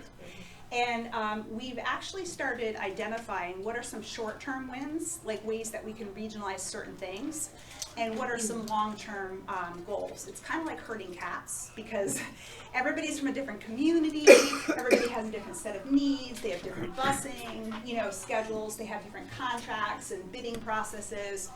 And so, but I have to say, the committee has been highly engaged, and we've gotten to the point where we have started looking at short-term gains, like things that we can actually implement this year into next year, and then long-term gains that we might want to have conversations about that would involve major contract changes for the future going forward. So I'll keep you apprised of that kind of as we have our discussion. I can tell you what we're thinking about. Yeah, what are some of the Yeah, short-term? so some of the short-term things are special ed transportation. We call them one-offs. So students outplaced to a particular facility. We do this, by the way, already a little bit, and Susan Budress is a master at it. But if we're sending a kid if we're sending a kid to CES in Trumbull, right? And there's a student going from Newtown to that same facility. We call Newtown, we say, can we share a ride? And then we split the cost, because the reality is every day we're paying $300 for that kid to come and go. You've been doing that for a while. We have, but we haven't done it on a regional basis. Okay. And so, and we're trying to create a system that's much more efficient so that Susan doesn't have to call around to all these communities to try to figure out who's going now to CES. We figured out a way to do it electronically so that we can actually track routes, because there's a lot of things involved. You know, how long you're on the bus, can the child be with another kid? Right. You know, so there's a lot of factors associated with that. And so we're trying to create a communication tool. The other big thing, quick. And can I mention, it is 65,000, if we have to do a single run, and we go through our contracted vendor, it's $65,000 for a school year, before I put any fuel in that. So, obviously, you put 2 on, Yeah. and 65 becomes 37. The numbers make a big difference very quickly. Another thing we're talking about is special ed summer school runs. Danbury bids them every year, and Joe Martino, who's the Terry in Danbury, is kind of spearheading that factor. We're looking at bulk purchasing. We do that already for some levels. We do it And for we're a in lot a of things. coalition, we're in a correct coalition. But there's some things we do not do bulk purchasing on. Right. So we identified those, and we're actually talking about whether or not with contracted services. So we all have to get our fire systems inspected by a company. You know, instead of doing it individually, why not go out for a bid for the region and have those things? So again, those are just ideas and things that we're actively talking about and working towards. I don't want to lie to you, it's going to be an ongoing process because it is like moving mountains a little bit. But And I have some to of it's say, programmatic. it is programmatic. Yeah, But I have to that's- say, every player is really engaged in this process. Yes. So that's something that we've been really working towards. But the programmatic is the more complex. It is. But there's a lot of potential. Correct. And that means combining some of our programs. Maybe Danbury already runs a certain type of program for a certain type of social emotional child. And Yeah. then, you know, why should every school Have that same program. have that? So we will get to those also. Yeah. But that takes a lot more work. It does, and it, again, the fact that people are engaged and we're having the conversation and they're coming to the meetings and they're doing their homework prior to the meetings, has been. You do assign home. I do assign homework. Of course you do. So it's, I gotta keep moving, otherwise it's a lot of talk and nothing gets done, and that drives me absolutely batty. There's a lot of advantage, and Matt would know this, if you were in the retail business using the Walmart approach. If you want things in Walmart, you have to come up with a better price. And since we're all using Chromebooks, and rather than us buying 200 or 300 ourselves, when you buy 5,000 Yeah. for the districts here, you command a better price. There's not a state bid already? There is, and so we do use that for a lot of things. We can use that, but you can do better than the state bid. Yeah, and that's the conversations we're having. So we have now, we're at the point we're having subgroups meet. We even talked about legal services. We talked about a lot of contracted services, plumbing, HVAC, electrical, going out for regional bids. We talked about transportation. That is the big beast, though. That's very complex because every school's on a different time. Everybody has a different calendar. You know, so but we're having those conversations at least now. And we all have different contract lengths. But it's big dollars to. Oh, it's huge. Each Community, correct. And to me, you know, when I think about that, everybody needs a school bus. And when you put two communities together or three communities Yeah. together, that could mean some big problems. It can. And can. Some of it's not magical though, because It's you do not. have to cover the geography in your town. Yeah. You do have to make sure the routes are a reasonable amount of time to and from school. So that's more of a. There are variables. You There's don't have more to use variables the there. And that's why that'll take a Whereas long the time. special ed transportation out of district is much more Yeah, straightforward. right? And I don't want to beat a dead horse, and I'm not really placing a value judgment on it. The 4% we're assuming if there's a cut to the aid, have you guys already looked how you're going to make that up if they do cut? Because we're assuming full funding in this budget on the educational cost sharing. Yeah, we would not do this independently. This would be a decision between the money that we think is necessary to keep this district moving where we need to have it moved. And we've been very cost effective and careful in the budget that we put together, and the town. Yeah. And, you know, hopefully in partnership. You know, just to be a devil's advocate, if the new governor comes in and decides to give us $10 million, our discussion will be, what do we do with the extra $3 million? And I think it's And a that would balance be a on the different kind of revenue. discussion. You know what my Yeah, answer on would your be, revenue Larry, side, too. very Right. quickly. Yeah. So, It's a balance on the revenue side. I'm just I concerned hear you. that it's a, you know, 1.9 sounds great and reasonable, but in the reality is we could be looking at much more, and that's It could be. 4%, and that is a lot It- to put onto the taxpayers, including an increase on the town. One word of caution though is that there was some revenue growth from the grand list, and we don't know what that number is yet. Yeah. But we'll have it, of course. And I would share with you, and I'm just advocating for the school system, so. I know that's your my job, and I'm not playing devil, I You know? just like, Yeah. you know, I'm very factual about things, Yes. that's just the way I. Yeah, but we, Yes. you know, Look we at things. cannot go back to the kabuki dance where we take one step forward and two steps back. Yeah, and it And that's really- what we had done in the past. And when you're missing a generation of kids, if you say we're gonna cheat over here and we're gonna do less over here and classroom sizes are gonna get bigger and we're not gonna push technology ahead, we can't miss those. The kids lose when we do that. So we're trying to keep an even keel, an even approach to this. And as I said before, we're never gonna have all the money that we would like. We are a victim of where we live in Fairfield County. And we're a victim of our cash balance. And the governor knows that, and so does Ben Barnes, and he knows where to reach out to help him solve a problem he should have solved 8 years ago. Yeah, and again, that's why we try to come in conservative. I mean, a lot of these other communities are dealing with huge special ed issues. We always kind of do the DER comparison. This does not include their ECS, by the way, in terms of their projections. So you're gonna add money onto that because of lack of revenue. Now, albeit that in many of these communities, they don't get as much ECS as we do. So they're not as reliant on it. My suggestion is, to Brian's point, let's not beat the dead horse. Okay. We're gonna have to have, this board is gonna have discussions about The bigger what to picture. do. And we'll do that much like we did last year, kind of as Need a information joint becomes mutual available. approach to a problem that we have no idea, because it's been bouncing like a tennis ball. You have it, you don't have it, no, we're gonna give you even less, and we're gonna have a special fund for special education, no, we're not gonna do that, we're gonna go back, and if you look at this thing, which goes out to fiscal '27, ECS will be $7.9 million. Yeah. That's And the year before, it'd be, 26 will be 7.9, and before that, it'll be 7.9. So that's the projected ECS. In So- violation of my own statement, You wanna break? no, just Okay. beating one last dead horse. Oh, The .18 increase in other purchase services, that looks to be primarily transportation, like Yes, .15. our transportation contract calls for a 2.25% increase. It is. So when So we, it's mainly that.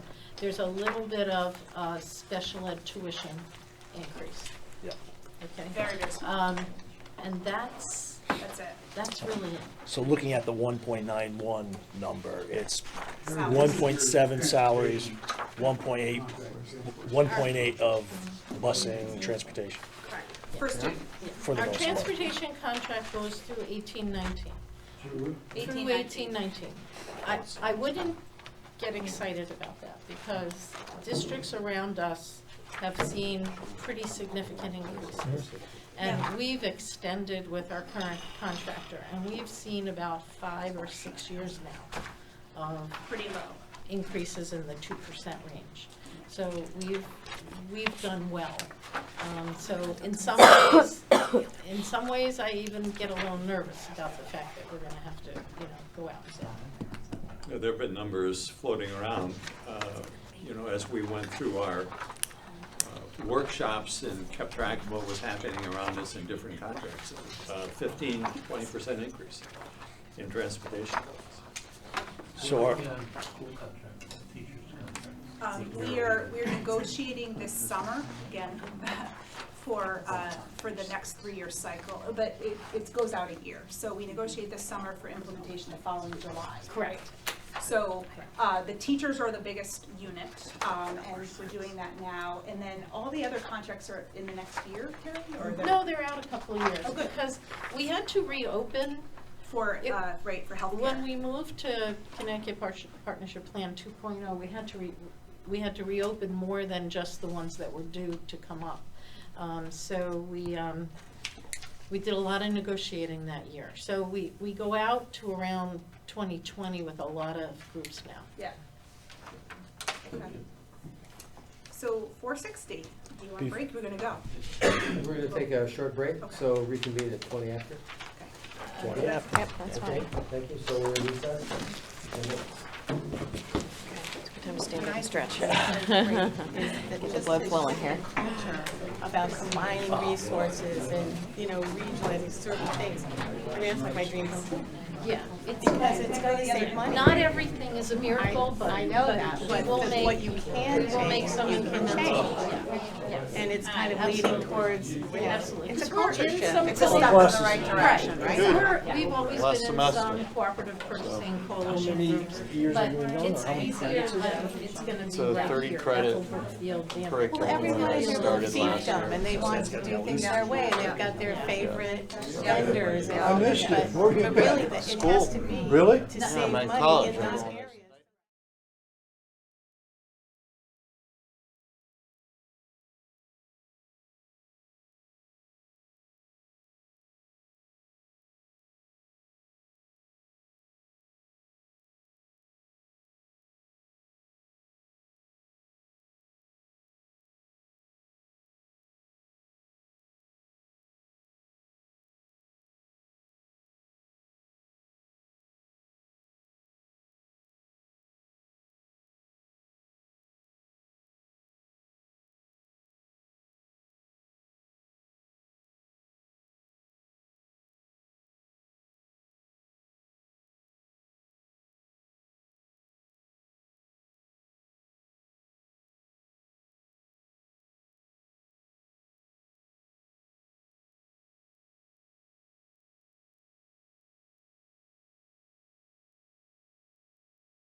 We're not back in session.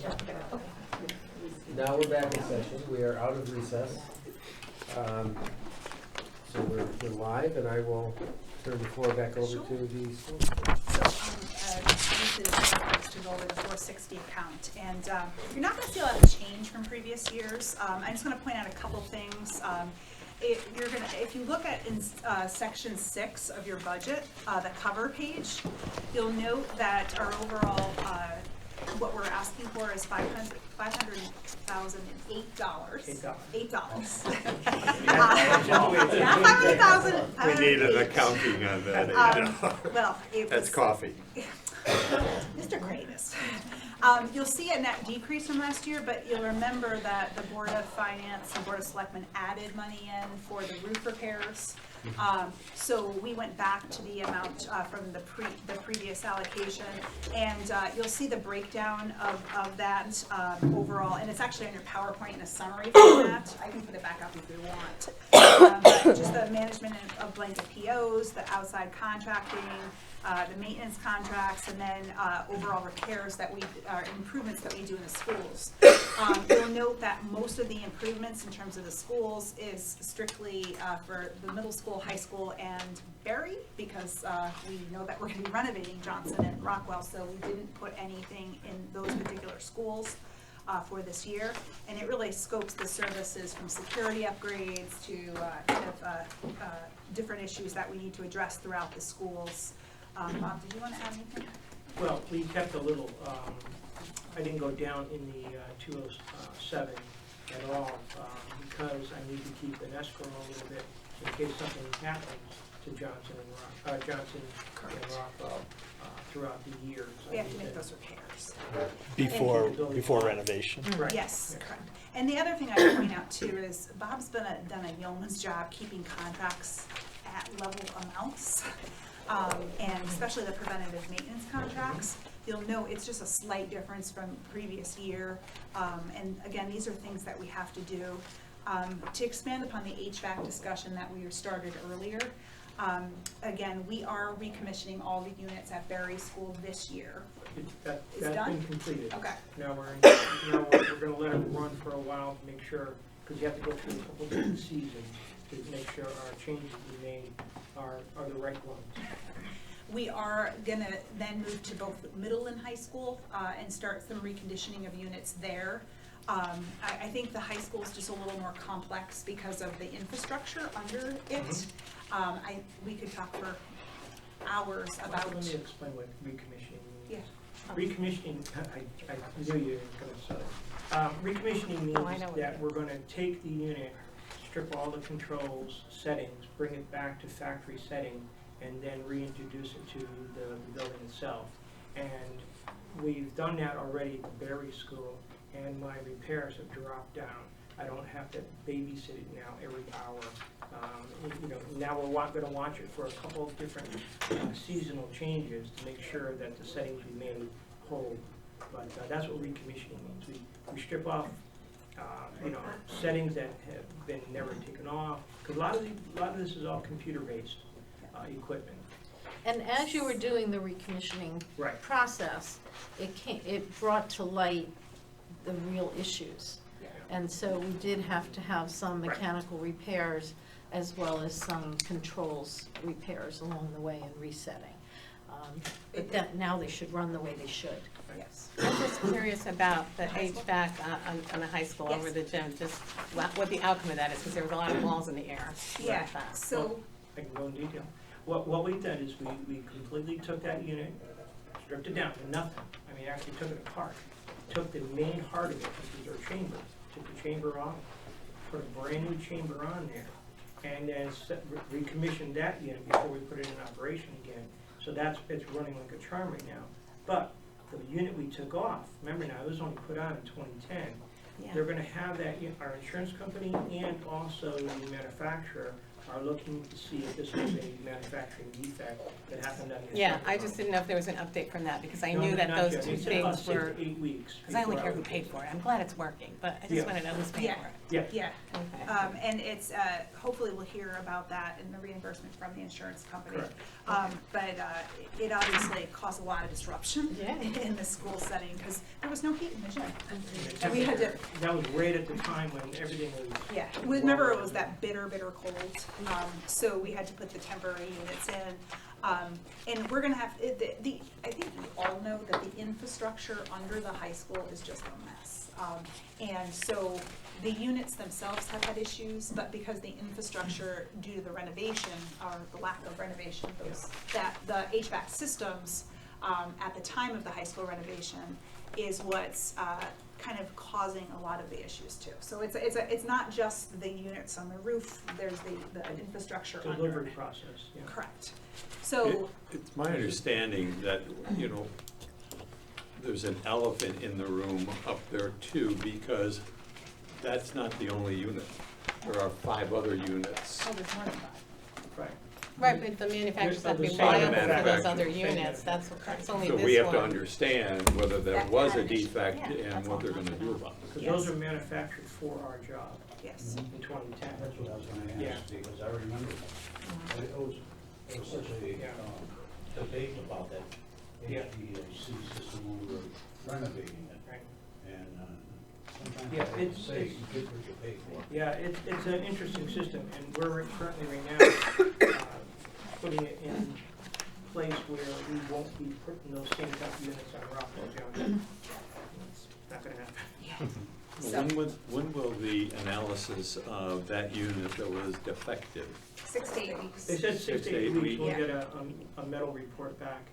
They think possibly it was a robot weld. Yeah, because These things are you made can up see with where it robots. was broken on the seam. Hmm. Yeah, it actually was separated. Yeah, so they do think it's a manufacturing issue. And how are they going to check out the other units to make sure that We we have a don't? plan, we have a plan, and I'm not gonna take the other units out of service yet until after the heating Well, season. we can't. And but that's the only way to look in these chambers that we're talking about. Yeah. So after the heating season, we're gonna take 1 unit at a time with our insurance company and the representative from Dakin, that's the name of the company.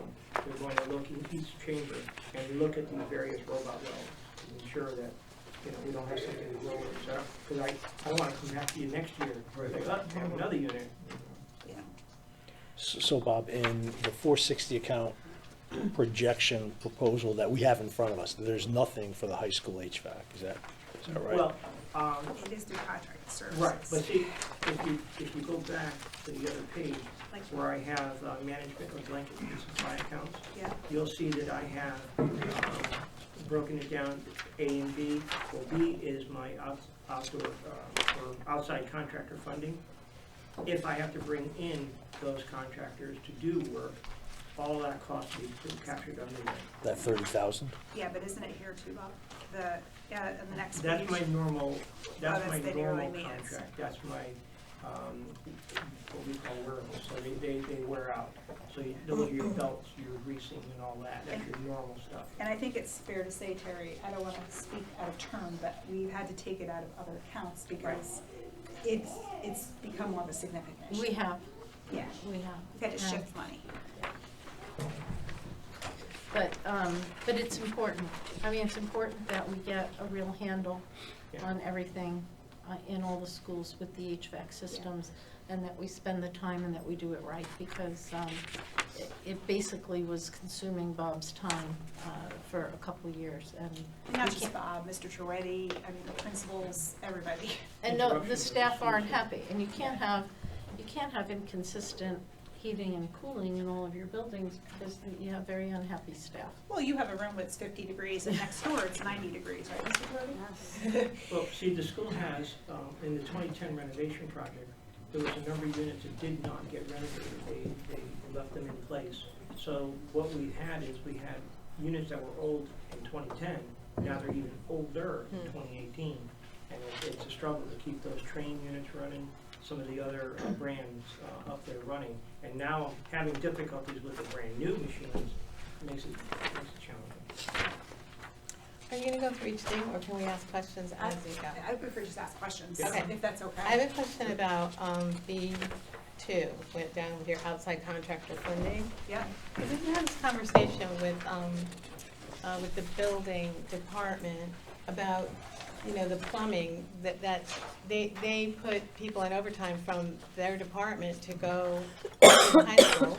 But I suggested, well, maybe you could go outside and get a vendor, and they said it was too complicated, that the plumbing up at the high school, not the high school, the school, very complicated. And that someone had to go with them to, if it was an outside plumber, that a town employee would have to accompany them. I'm not making The this up. complication could be, maybe because of the timing. You know, they can't go while session, school's in session. Well, that's true, And everything will but, have to be done after hours, or Yeah. maybe in the scheduling, but the complication Well- and Yeah. plumbing is plumbing. I'm not sure, I No, honestly but didn't hear the you have comment, because 25 oftentimes it's Bob that meets the contractors. right. Yeah.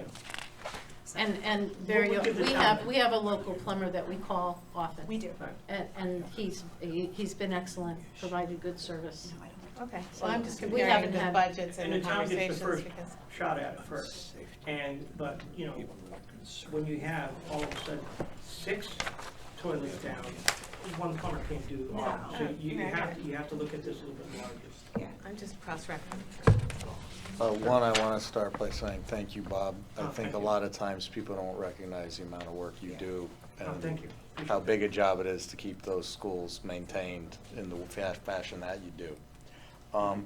I'm looking at school security upgrades, and I'm very pleased to see that we're adding some closed-circuit TV and some more things. Right. My only question, though, that I don't understand, and again, coming from my background, is why would we want to add additional key fob locations? I would assume that the more entry points we have into the school with a key fob, the more opportunities a bad guy has to enter it. I mean, the police, I assume, have keys to entry into all the They have schools. fobs. Yeah, Bob's. So why do we want to, we're accessing it for the police to have more No, locations it's to enter? actually for a staff safety issue. Oh, okay. So, so as an example, like a Berry school, what was happening was people were propping open doors because they didn't have mechanisms to get in and out of the building. Or the And- short keys. or- Correct, and keys were missing, and so by going to the fob system, it achieved a lot of different things. It created an ID system for everybody,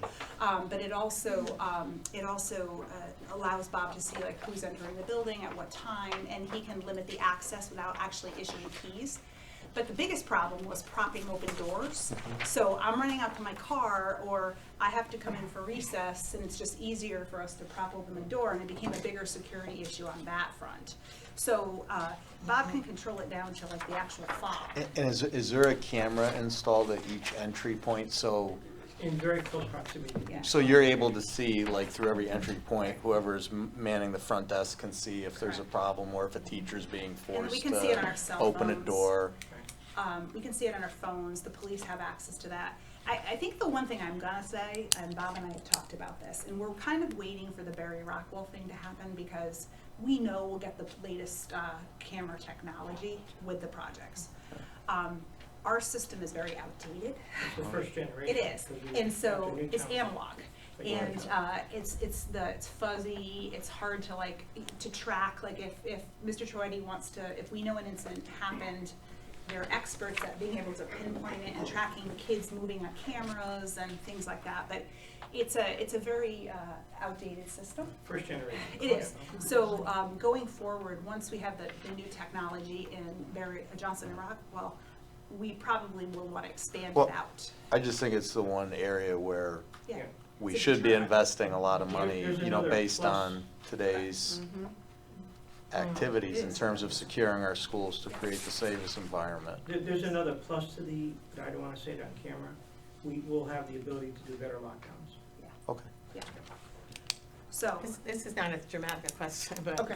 Can those fobs be used to, what's the word, for budgetary purposes, like for people to use machines or devices inside the building, like copiers and stuff? We so haven't that- gone to that Okay. extent, Yeah, but but we they- But haven't I'm gone saying it there could yet. be, but It if you're. could, but It's vetting it- possible down the road, We yes. would Yeah. keep that Yeah. separate. And I think in most of the schools, or a lot of the schools, they have to put in codes, so Yeah. you know who's copying what. Right. But there is technology with that potential.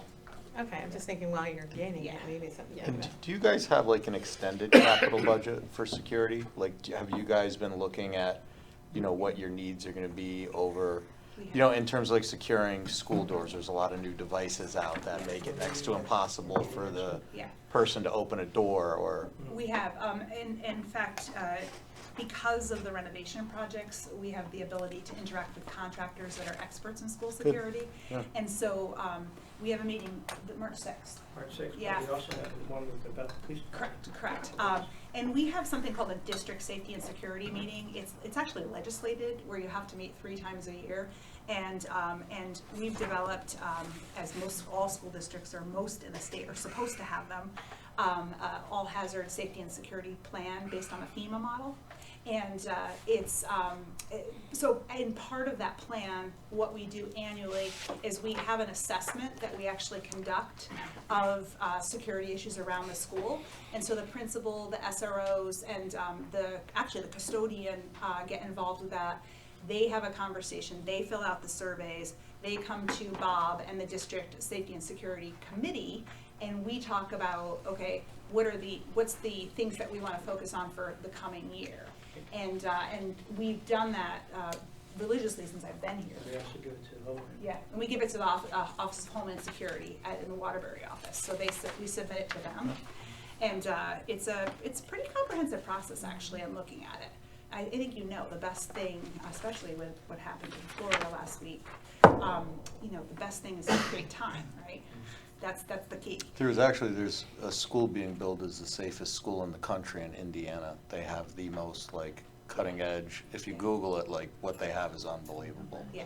I mean, they even have smoke machines where if they identify where someone is, it drops smoke Yeah. to make people. It's unbelievable what Yeah. this school's done, but it's kind of unbelievable. Well, the Region 5 coordinator from Homeland even looked at our whole plan, and we even got nice accolades. Great. Yeah, and I think, we can't talk about specifics on camera. Absolutely, I because then we're understand giving away that. state secrets. No, listen, But I have to say, compared to working in other districts, I do feel like we're pretty proactive, and I'm excited with the renovations to learn about the latest technology. That's great. Because I think, even our hall pass system, I think, I'm sure there's products, because when we bought it before I was here, it was the only one on the market. Right? And now there's tons, and so are there better systems out there? Well, I So- love it when they don't let me into the middle school without my driver's license, so I think Well, you you are guys, scary. that's, well, that was hurtful, but you might have wanted to wait until after the vote. And you probably really like that additional wall that we built in the middle school. Oh, I think Yes. keeping people out is the best thing going Yeah. at those schools. And we're I think looking it's at a options great, at the high great, school at great this thing. point for that. Yes. So we continue to chip away at it. The most Thanks, important Bob. work we're doing is spending time helping kids with their social, emotional well-being. Because these buildings are institutions, they can't become institutions and prisons. They have to be buildings where we do teaching and learning and development of kids' abilities. I have a question about security. Does security at the school stop at the end of the day of the school day? So, What? Not completely. not completely. All right, is there something in place after hours when there's basketball games going on? So, or, yeah. Park and Rec? I mean, because there's still children Yeah. in the building. So I'm gonna answer it a couple ways. Okay. At the high school, we have a person who circulates the building, and we've actually, since Florida, we've increased his time, but he's only there till the late bus goes. So it's an issue, I think most problematically at the high school after hours.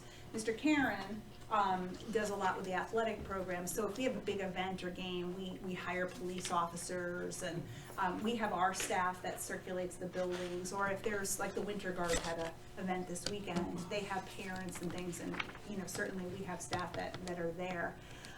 But I will advocate for a little bit for the high school, those after-school hours are probably the most problematic, because, you know, you have the library open, you don't wanna close off the school. But times when it's unstructured is the time when kids get in trouble. And so finding ways to kind of mitigate that, but we don't have anybody walking around really after that.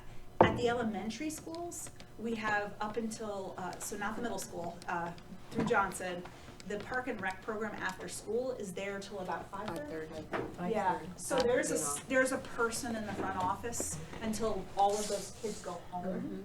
But after that, if Park and Rec has an event, Park and Rec is providing whatever types of supervision is in the building. And at the middle school, if we have the event, then we provide the support, you know, for intramurals. I know Mr. DePonte left, but intramurals and programs like that. But evening programs that are where the people are using our building, that's part of the responsibility of that group, that they have to provide the additional support in those And buildings. our end, what we're, and Brian, you'll probably understand what I mean about this. I've been trying to explain to the custodians, to teach them a little bit about situational awareness. Yeah. So at night, because they're focused to just get the building clean, but if you're walking past something and it looks odd, you know, look into it. You know, it shouldn't be anybody there, or that window shouldn't be open, or that door shouldn't be propped. So trying to teach them a little bit more of situational awareness. Yeah. You know, kids will wander, and that's been one of our biggest challenges. When you have a facility in Barry, for example, in the gymnasium, having people come in the front door, walking all the way down the hallway to get to the gymnasium, doesn't make a lot of sense when you have an entrance right at the gymnasium. Which is how So we have to Which is what we do The rest now. of the building is locked shut down. down. Yeah.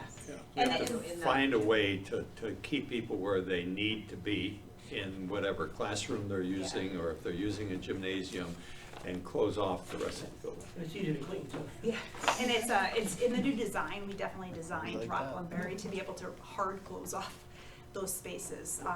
But it really becomes incumbent upon whatever group's using the facility. And our buildings are used every day, every day. Got a lot of programs. Oh, They do. basketball at the high Every day. school. You know, you're opening up your. Every day. Every Saturday They we run a play. lot of programs. Do you know if there's somebody I miss the portable heater. watching in terms It's of nice. security? No. Not portable to heater the was degree nice. we would like to. No, that's You what I know, thought. we're Well, I trying mean- to nibble around the edges and, you know, shore up what we're doing. There definitely is not a person who's in charge of security. Yeah, that's what I thought. There's not. Someone waves to you, and you open Yeah, the door, and yeah, you come yeah, in, and, Well, you know, that- But and that's hopefully a- they're picking up the right kids to take home, you know, and it's. But that's also part of Effort. opening our schools to the community too, so, Is there any questions on some of the items I have on the sheet here? I just wanna, Okay. no, go ahead. I'm focusing on items, and some of the items I brought back from previous years that we had to push aside for budgetary reasons, like the rubber floor. I've got to get this floor at the middle Blame me school. for the. Yeah, no. And the Tectum tiles.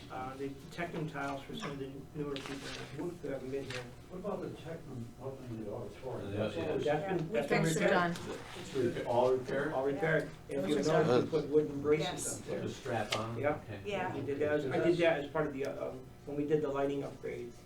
Well, as long as they had You the had lift the there, lift we in we there. put the wood, Yeah, yeah. But the Tectum tile in the hallways are Yes, I still know. problematic, yeah. yeah, we have to That's continue gotta to be all replace them. replaced. Yeah. Yes, over time, Yeah. correct. The only other thing I would just re-emphasize or talk about is some of the capital items. And I know you were talking about that on another night, right? But I did want to talk about a few things associated with that. I know it's a mixed emotion topic, but the fact that the vendor is willing to hold the price on the turf field issue is pretty good. There are a lot of parents, I know, because not all of you were on the board at the time, but there were a lot of parents that feel very passionate about it for a lot of different reasons. And I'm not gonna go into it tonight, but I know we had a presentation that we gave to both boards about it, and I thought we were kind of close to it, except the state money kind of fell out, so I understand that. But we also had a kind of a plan on how we could generate, because it's not only the initial purchase, as you know, it's the replacement fee. And so we had a plan that we still feel like we can implement. So I guess what I would offer is if you wanted at some point to kind of get refreshed, especially for the new members, on some of the intricacies associated with that, I think Mr. Karen and I both would be happy to do that. You know, in that price, if you remember, for those that were on the Board of Finance and Selectmen, included the resurfacing of the track. That has to be done anyways. And if you're gonna do that, it doesn't make sense, and I think it's overdue, Mark? 2 years. 2 years. Yeah, so I think that, and I think that was a commitment. I wasn't here at the time, but when Mrs. Grimes invested in the rubber, when she put all that money in, I think there was a commitment to the upkeep of it. So that's gonna have to be done anyways. And again, you know, a lot of districts, now some of the work, or some of the reasons that our price is lower is because a lot of the pre-work under the field had been taken care of over time for other reasons. And I don't think that that price is gonna hold long. And so, you know, it kind of covers a lot of issues. So I do want to advocate that I think it's something that you should consider, you know, in terms of the budget. Capital projects. Have you spoken to ONG at all, though, with their ability? I mean, you have 2 major renovations going on where they're gonna have a tremendous amount of equipment and manpower there. Can they somehow get involved with this to lower the price while you're doing your school renovations? I mean, ONG does schools all over the country. Well, I think potentially we could look at it because the breakdown of the fee, and I can send the PowerPoint and the quotes to you. The breakdown of the fee was obviously the laying of the turf, and you're right, part of it was field prep. And I just want to be clear, the construction manager for the projects hasn't been named yet, so I'm not sure it's going to be ONG. Well, whoever it is, you're gonna have access to a lot of iron. Correct. There's gonna be a lot of So is there excavators potential around. savings? Possibly. I mean, I think it's something that we could certainly explore as an option, and something certainly to think about. Because I think it was a combination of, Was it a drainage it was the actual Absolutely. field, Yeah. but then there was prep work. That is prep work, and then turf company. Yeah. Right. So what I'm saying is if you have the excavator there, it's a lot cheaper Yeah. than bringing But it that's a very something else. complicated, extended process because you have to bridge the track. Yeah. And you've got these big 18-wheelers taking turf out from the middle of the field, Yeah. bringing new prep in, and that was a Well, long I'm saying that- discussion. They need to have It's a good point that we should explore. And I mean, like, I don't want to sound like I'm selling ice to an Eskimo, but it really, I feel like I am. But you're not going to get a better price. And if in 2 years they want to consider the project, it's going to be a lot more. So What's the breakdown of resurfacing the track versus turf? I thought the resurfacing was a couple $100,000. 131 is what you have here. And doing it at the same time, it's a little over 130, it's 130. Yeah. Correct. It's gonna be. It's at the back of 6, the number. Yeah, if they do it separately, That has to be done anyway. I thought it was close to 100. It's 131 on your It's gotta be capital around. plan. That's only that's doing the turf. Combination. Right. That's why it's a better price. So, Oh, so it's 795 plus 131. Yeah. The one, am I wrong? The 770, 770 plus the 130. Oh, okay. Plus the 131. yes, Gotcha. with the $75,000 But- contingency. Right. The 131 would be more if it's not done. Okay. when you made So the, I'm sorry. no, all right. When- So the 926, is that both? Yes.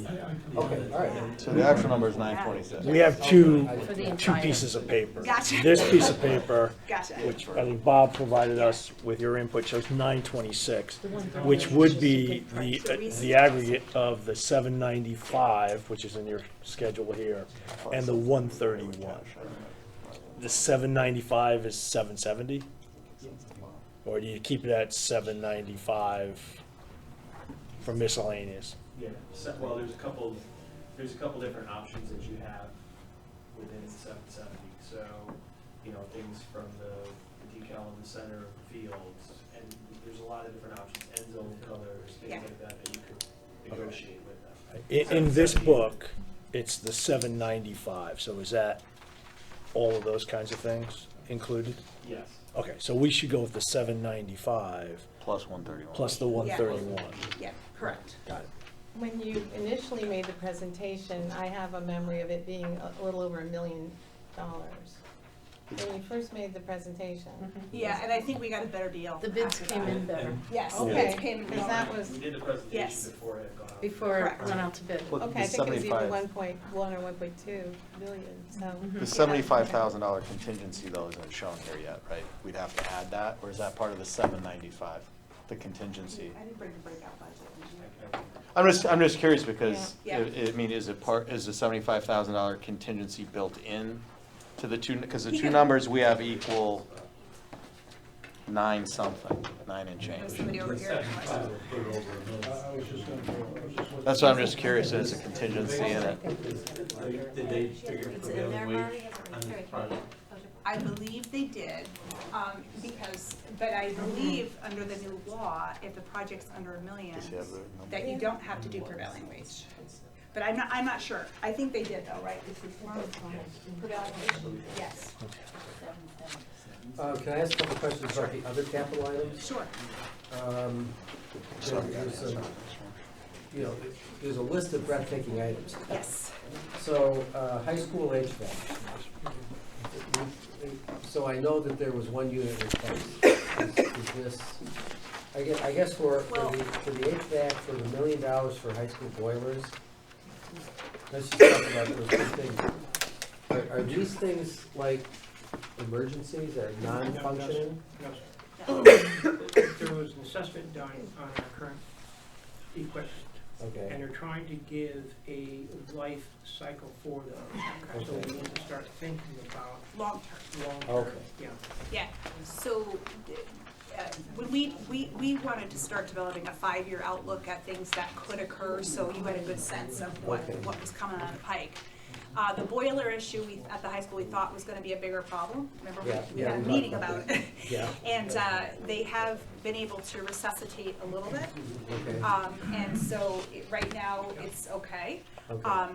The roofs we put on here, because eventually, long-term, some of them are gonna have to be replaced. It's kind of like, repairing the roof on your house though. You do the maintenance, you might be able to get some extra years out of it. And that's what we've been doing pretty consistently, is keeping up with the maintenance. And that's bought us a number of years. So we're in a pretty good shape with those. Well, I'm sorry, I would ask you then if you could give us some more input on that. Sure. If any of this can be broken, Boilers?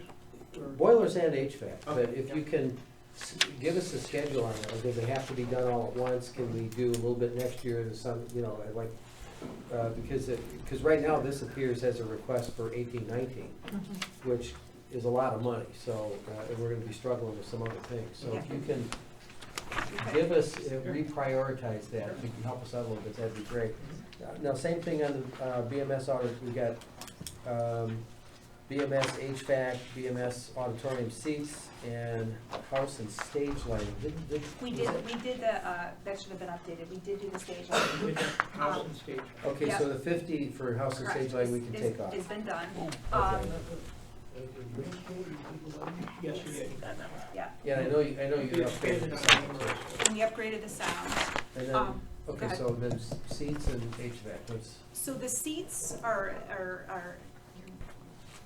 it's partially an aesthetic issue, right? Just the Yeah. conditions of Sure. them. right, We can look at replacing sections of them. okay. Because they're still in they're still being manufactured, that brand is not Okay. out. Correct.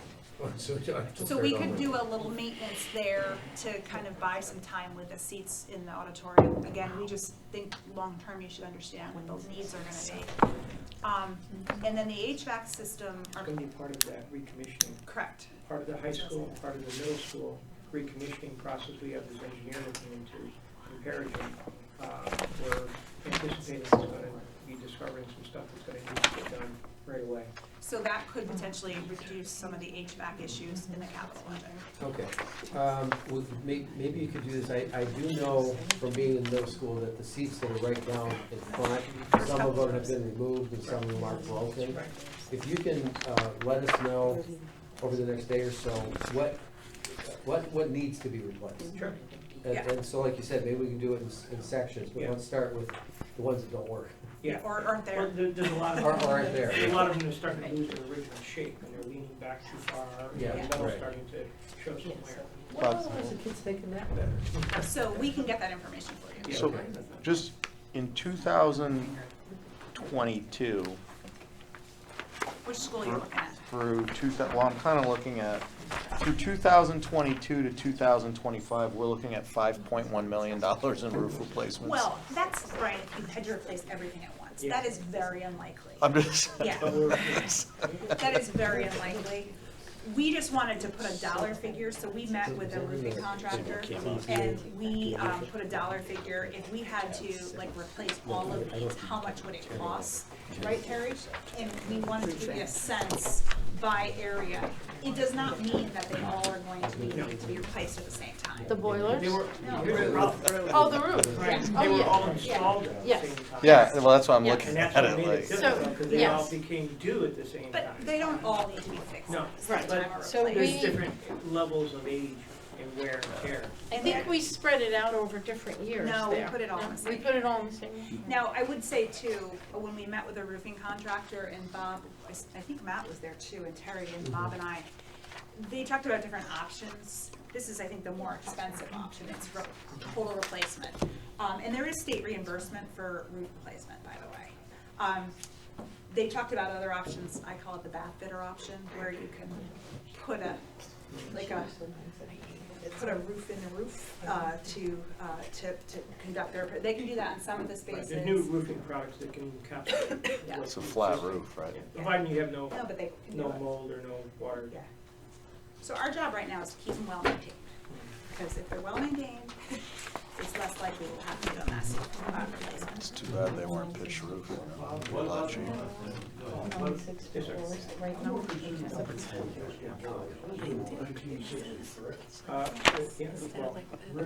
Yeah, the original. Remember, they went through various stages of upgrades throughout the years. So when the 75 edition was put on, they were retrofitted with new guns. And then the 2010 took those new guns and upgraded those. But the actual structure, the substructure itself is still the original vintage. Yeah. Do we have the safety factor preventing from cold water entering there? No, we removed that through a valve situation that caused that. There's a new circulation system that runs it through one more, runs it through one more time. Then removes it. But keep it on your radar, because Yeah. you're right, We they're thought there from that this 19. winter we were gonna have a major issue with number 2. But once they took number 2 offline, took the cap off it and looked down, it wasn't a section, it was just a link. Yeah. So what would have been thousands of dollars turned out to be a few $100. Yeah. We're- We did open heart surgery. Can I, Bob, can I give you some final numbers on the turf? Yes, but may we ask a favor? Could you give us, not necessarily tonight, but in the very near term, because we've got some more deliberation coming up shortly, what your best guess is of your capital project needs? Right now, as has been discussed, it's all showing up in fiscal year 19 in a plan that's aggregating to $12 million overall. Yeah. And so it just becomes tremendously competitive all within 19, and that is a disservice, I think, to the project. So you wanna know what can, Yeah, because just like you're planning yeah, out a few years, I think we're trying to plan out a few Yes. years. And it looks like, again, we've got 12 million in fiscal year 19 and nothing in fiscal year 20, so, you know, But if you put it in as an attention getter, it works. it worked. When we hit better weather coming up, we can do a little bit more of exploratory on the roof and see if there's any, issues that may have come up because of that. This was Sure. a bad winter for roofing. No. So we'll probably be able to do a little bit better on that one. We're happy. Yeah, and that's understood, Bob. You know, it's kind of a living document. It's our best guess at a point in time. Yeah. And it's gonna get updated regularly. right. It's just, with everything in 1 year, again, I think it makes it more difficult for us, and frankly, I think it's a disservice to the projects. We'll Okay. prioritize. So if you could, Yeah. or put them in the right years, or what you think are the right years, and Correct. if you can get that back to us tomorrow, or Yeah. today's Wednesday, I think. All the days are blurring together. Today's Wednesday, Yeah, we'll get that back to you before the end of the quickly. week. Yes. Let me do that. Good deal, thank At you. least We that's what we think. we need to look at it too. Yeah, well, that's why. Disappear. Terry, can you do by Friday? Yeah, we'll do it by Friday. And Bob, are you looking to kind of update all this? All right, so Yeah. maybe send it to Bob, and then Bob, you'll get this out to both boards, updated for what we've heard last. Thank you. So the correct number for the field and the track resurfacing and everything, the way they wanted it, Including the contingency? including the Yes. contingency, 964. 6.4. What's the delta? Is that the contingency from what we've got in here? What- $70,000. It's Just a- seven. yeah. Okay, thank you. So that's important to put in here too, because anything under $1 million looks like a lot less money, I think, personally. So, we'll get that information to you. Yes. And I it have is, a question, but it's really sort of related to the budget, but it's really not. My annual question, fuel oil. Now, we've got, I know all of our schools are gas. Correct. Now, what are we gonna do with this fuel oil? Because my chemistry background tells me, Right. hey, you know, we can keep it so long. But they're Mr. dual Nick- fuel. Yes, Mr. Knickerbocker just asked me for that, what my levels are, and we just supplied you with that. And what what I'm gonna try to do, okay, is get an exact figure of what it's gonna cost to refilter each, we've got about 18,000 gallons, I think, all 5 schools. Yeah, We're gonna try to see what it's gonna cost to refilter it. it's only good for 5 years, right? Yeah, well, you know, if the oil's stirred, okay, then sediment will drop. But what we're gonna try to do is see what the refiltering is gonna be for that amount of product we have right down the ground. And then you can decide what you're gonna do with it. But right, in the current state, it's dead fuel. It's dead fuel. You wouldn't wanna, I know we wouldn't wanna run it in our generators, that's for sure. And we don't wanna run it in our boilers because, first of all, the additives that they put in it have now died. Okay, so they're. Yeah, you don't know if you have. Yeah, and I don't wanna clog up all the orifices with bad fuel and just chasing my tail at that point. So let me finish getting, because I've already dealt with Bob and Matt, let me finish getting the information about filtering. Yeah.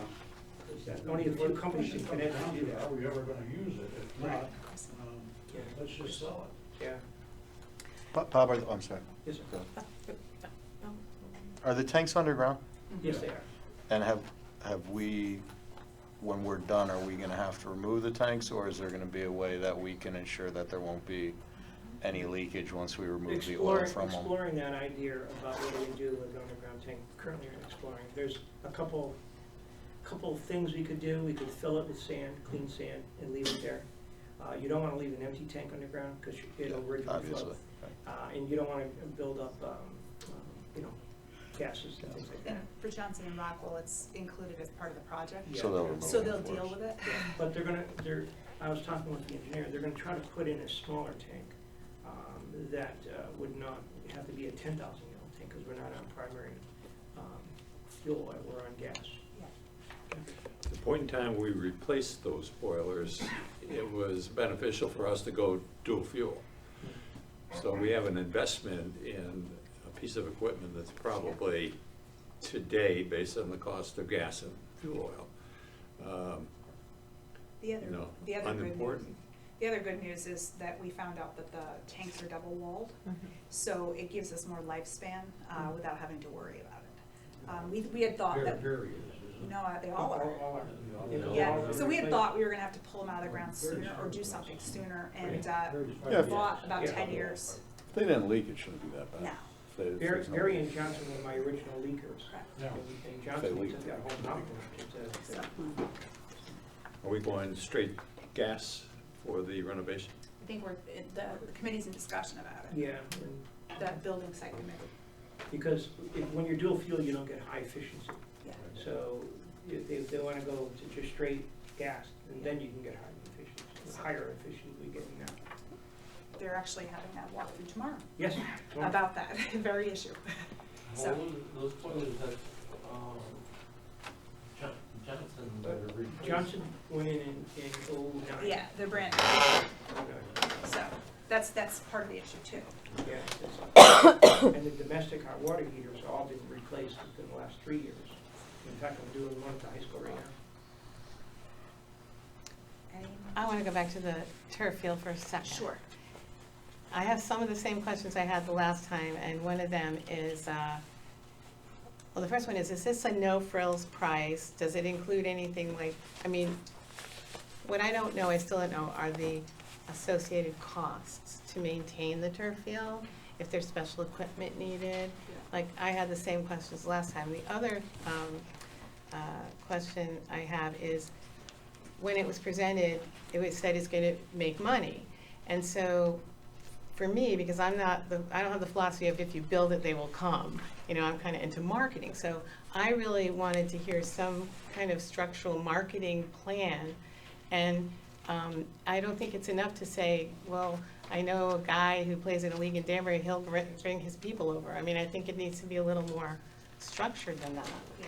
Well, I think in terms of there's several issues you brought up. In terms of the equipment needs, in the presentation that we had, yes, there is equipment and there is upkeep expenses associated with it. I would like to see that all in Yeah, one I package. thought that was in the presentation. It was.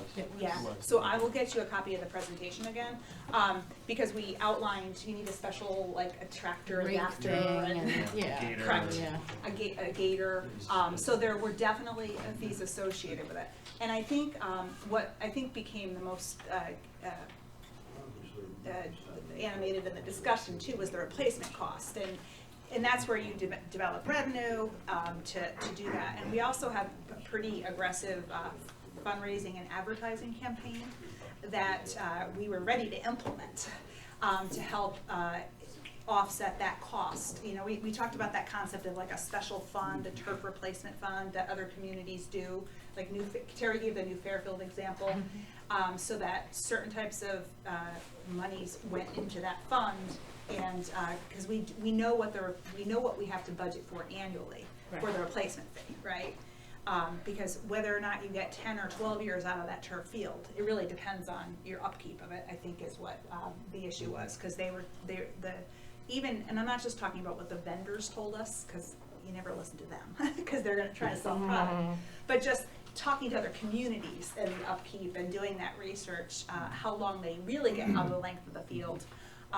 So a lot of that information was included in it, you know, in terms of, because we were looking at, remember, an organic fill versus No, prom yeah. rubber. No, I know. And so you have to repack, I don't even remember the terms anymore, it's like cork and sand. Well, there's a couple options that Correct. you could. Correct. So I'll make sure I get that information back to you. I would like to see it on one page though, because, you know, you can look at that and then you could say yearly cost, whatever. It seems to be all over the place and it's just hard to put it Do that. together.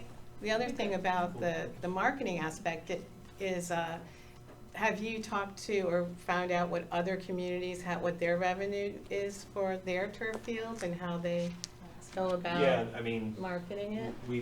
I've talked with Newtown, Weston, New Milford. New Milford's brand new, so, but, I mean, simple things like even charging gate that we currently don't do because we're all over the place with our games will generate income. That we know. Right. Rental fees, certainly we'll be able to rent it to, whether it's leagues over in the fall for soccer or, but there is income definitely available. Right, and we I'm can show more you that. particular about the numbers of it, like you say, well, Newtown made this on their whatever in a year. New Milford, well, it's new. Weston has a population or, you know, I mean, I just like Yeah, data of like course. that. So I know how you could get the money, I just wanna know how much how much the is it? other. How much are they making off? Yeah, what's the potential, Yeah. Okay. you know, if you could ballpark that. Okay. No pun intended. Following up on the question about upkeep, did that original presentation compare present upkeep Yes, with it natural does. grass? It did. Because there's water, fertilizer, did. et cetera, mowing? Yeah, it did. Okay. So I can resurrect that and send it to you Yeah, guys. if you can, that'd be Yeah. good. Yeah, we So definitely. we still have to buy a gator yet, right? Good way. Yeah, I mean, I think in general, I didn't think the gator was a big price. I can't Park remember. and Rec. It was, Yeah, well, yeah, it was less than Parks $1,000. and Rec could be trained to Could to be trained maintain. to do it. And our staff can too. But I remember, if I recall correctly, they provided equipment for the upkeep of the field. That was part of the bid. You could do one of two ways. Your Parks and Rec department can maintain the field, or you could hire them to come in. Correct. And annually or monthly. You're right, Mr. Zakowski, there was both options for that. You're right. You have to dress the field Field, right. every so often. And then in the wintertime, if you want to get early practice out there, you need to plow it, but it's not, just can't put a plow down and start going over. Okay. So here's what I hear we need. We need a prioritization of the capital items. We want a one-pager on the turf fields in terms of the cost and potential revenue sources, things like that. And those were the big things, correct? Okay. All right, we'll get it to you by Friday. Not revenue sources as much as comparing No, different, yeah, Yeah, yeah, just, I want some. okay. Any more questions from the Board of Finance? No, thank you. As always, thank you for your time. Motion to adjourn? Those in favor? Second. Motion to adjourn for us? Move to adjourn. Second? It's an early night for you. This is early. This is Seriously. really nice for me and John. Done. Yay. Thanks, Bob. see you, Bob. We'll go back to work in All about an right, hour. so, we meet again on Monday, Installing that's some correct? doorknobs somewhere. We have to get that figured out. No, no. Them. Presenting to the Board of Selectmen.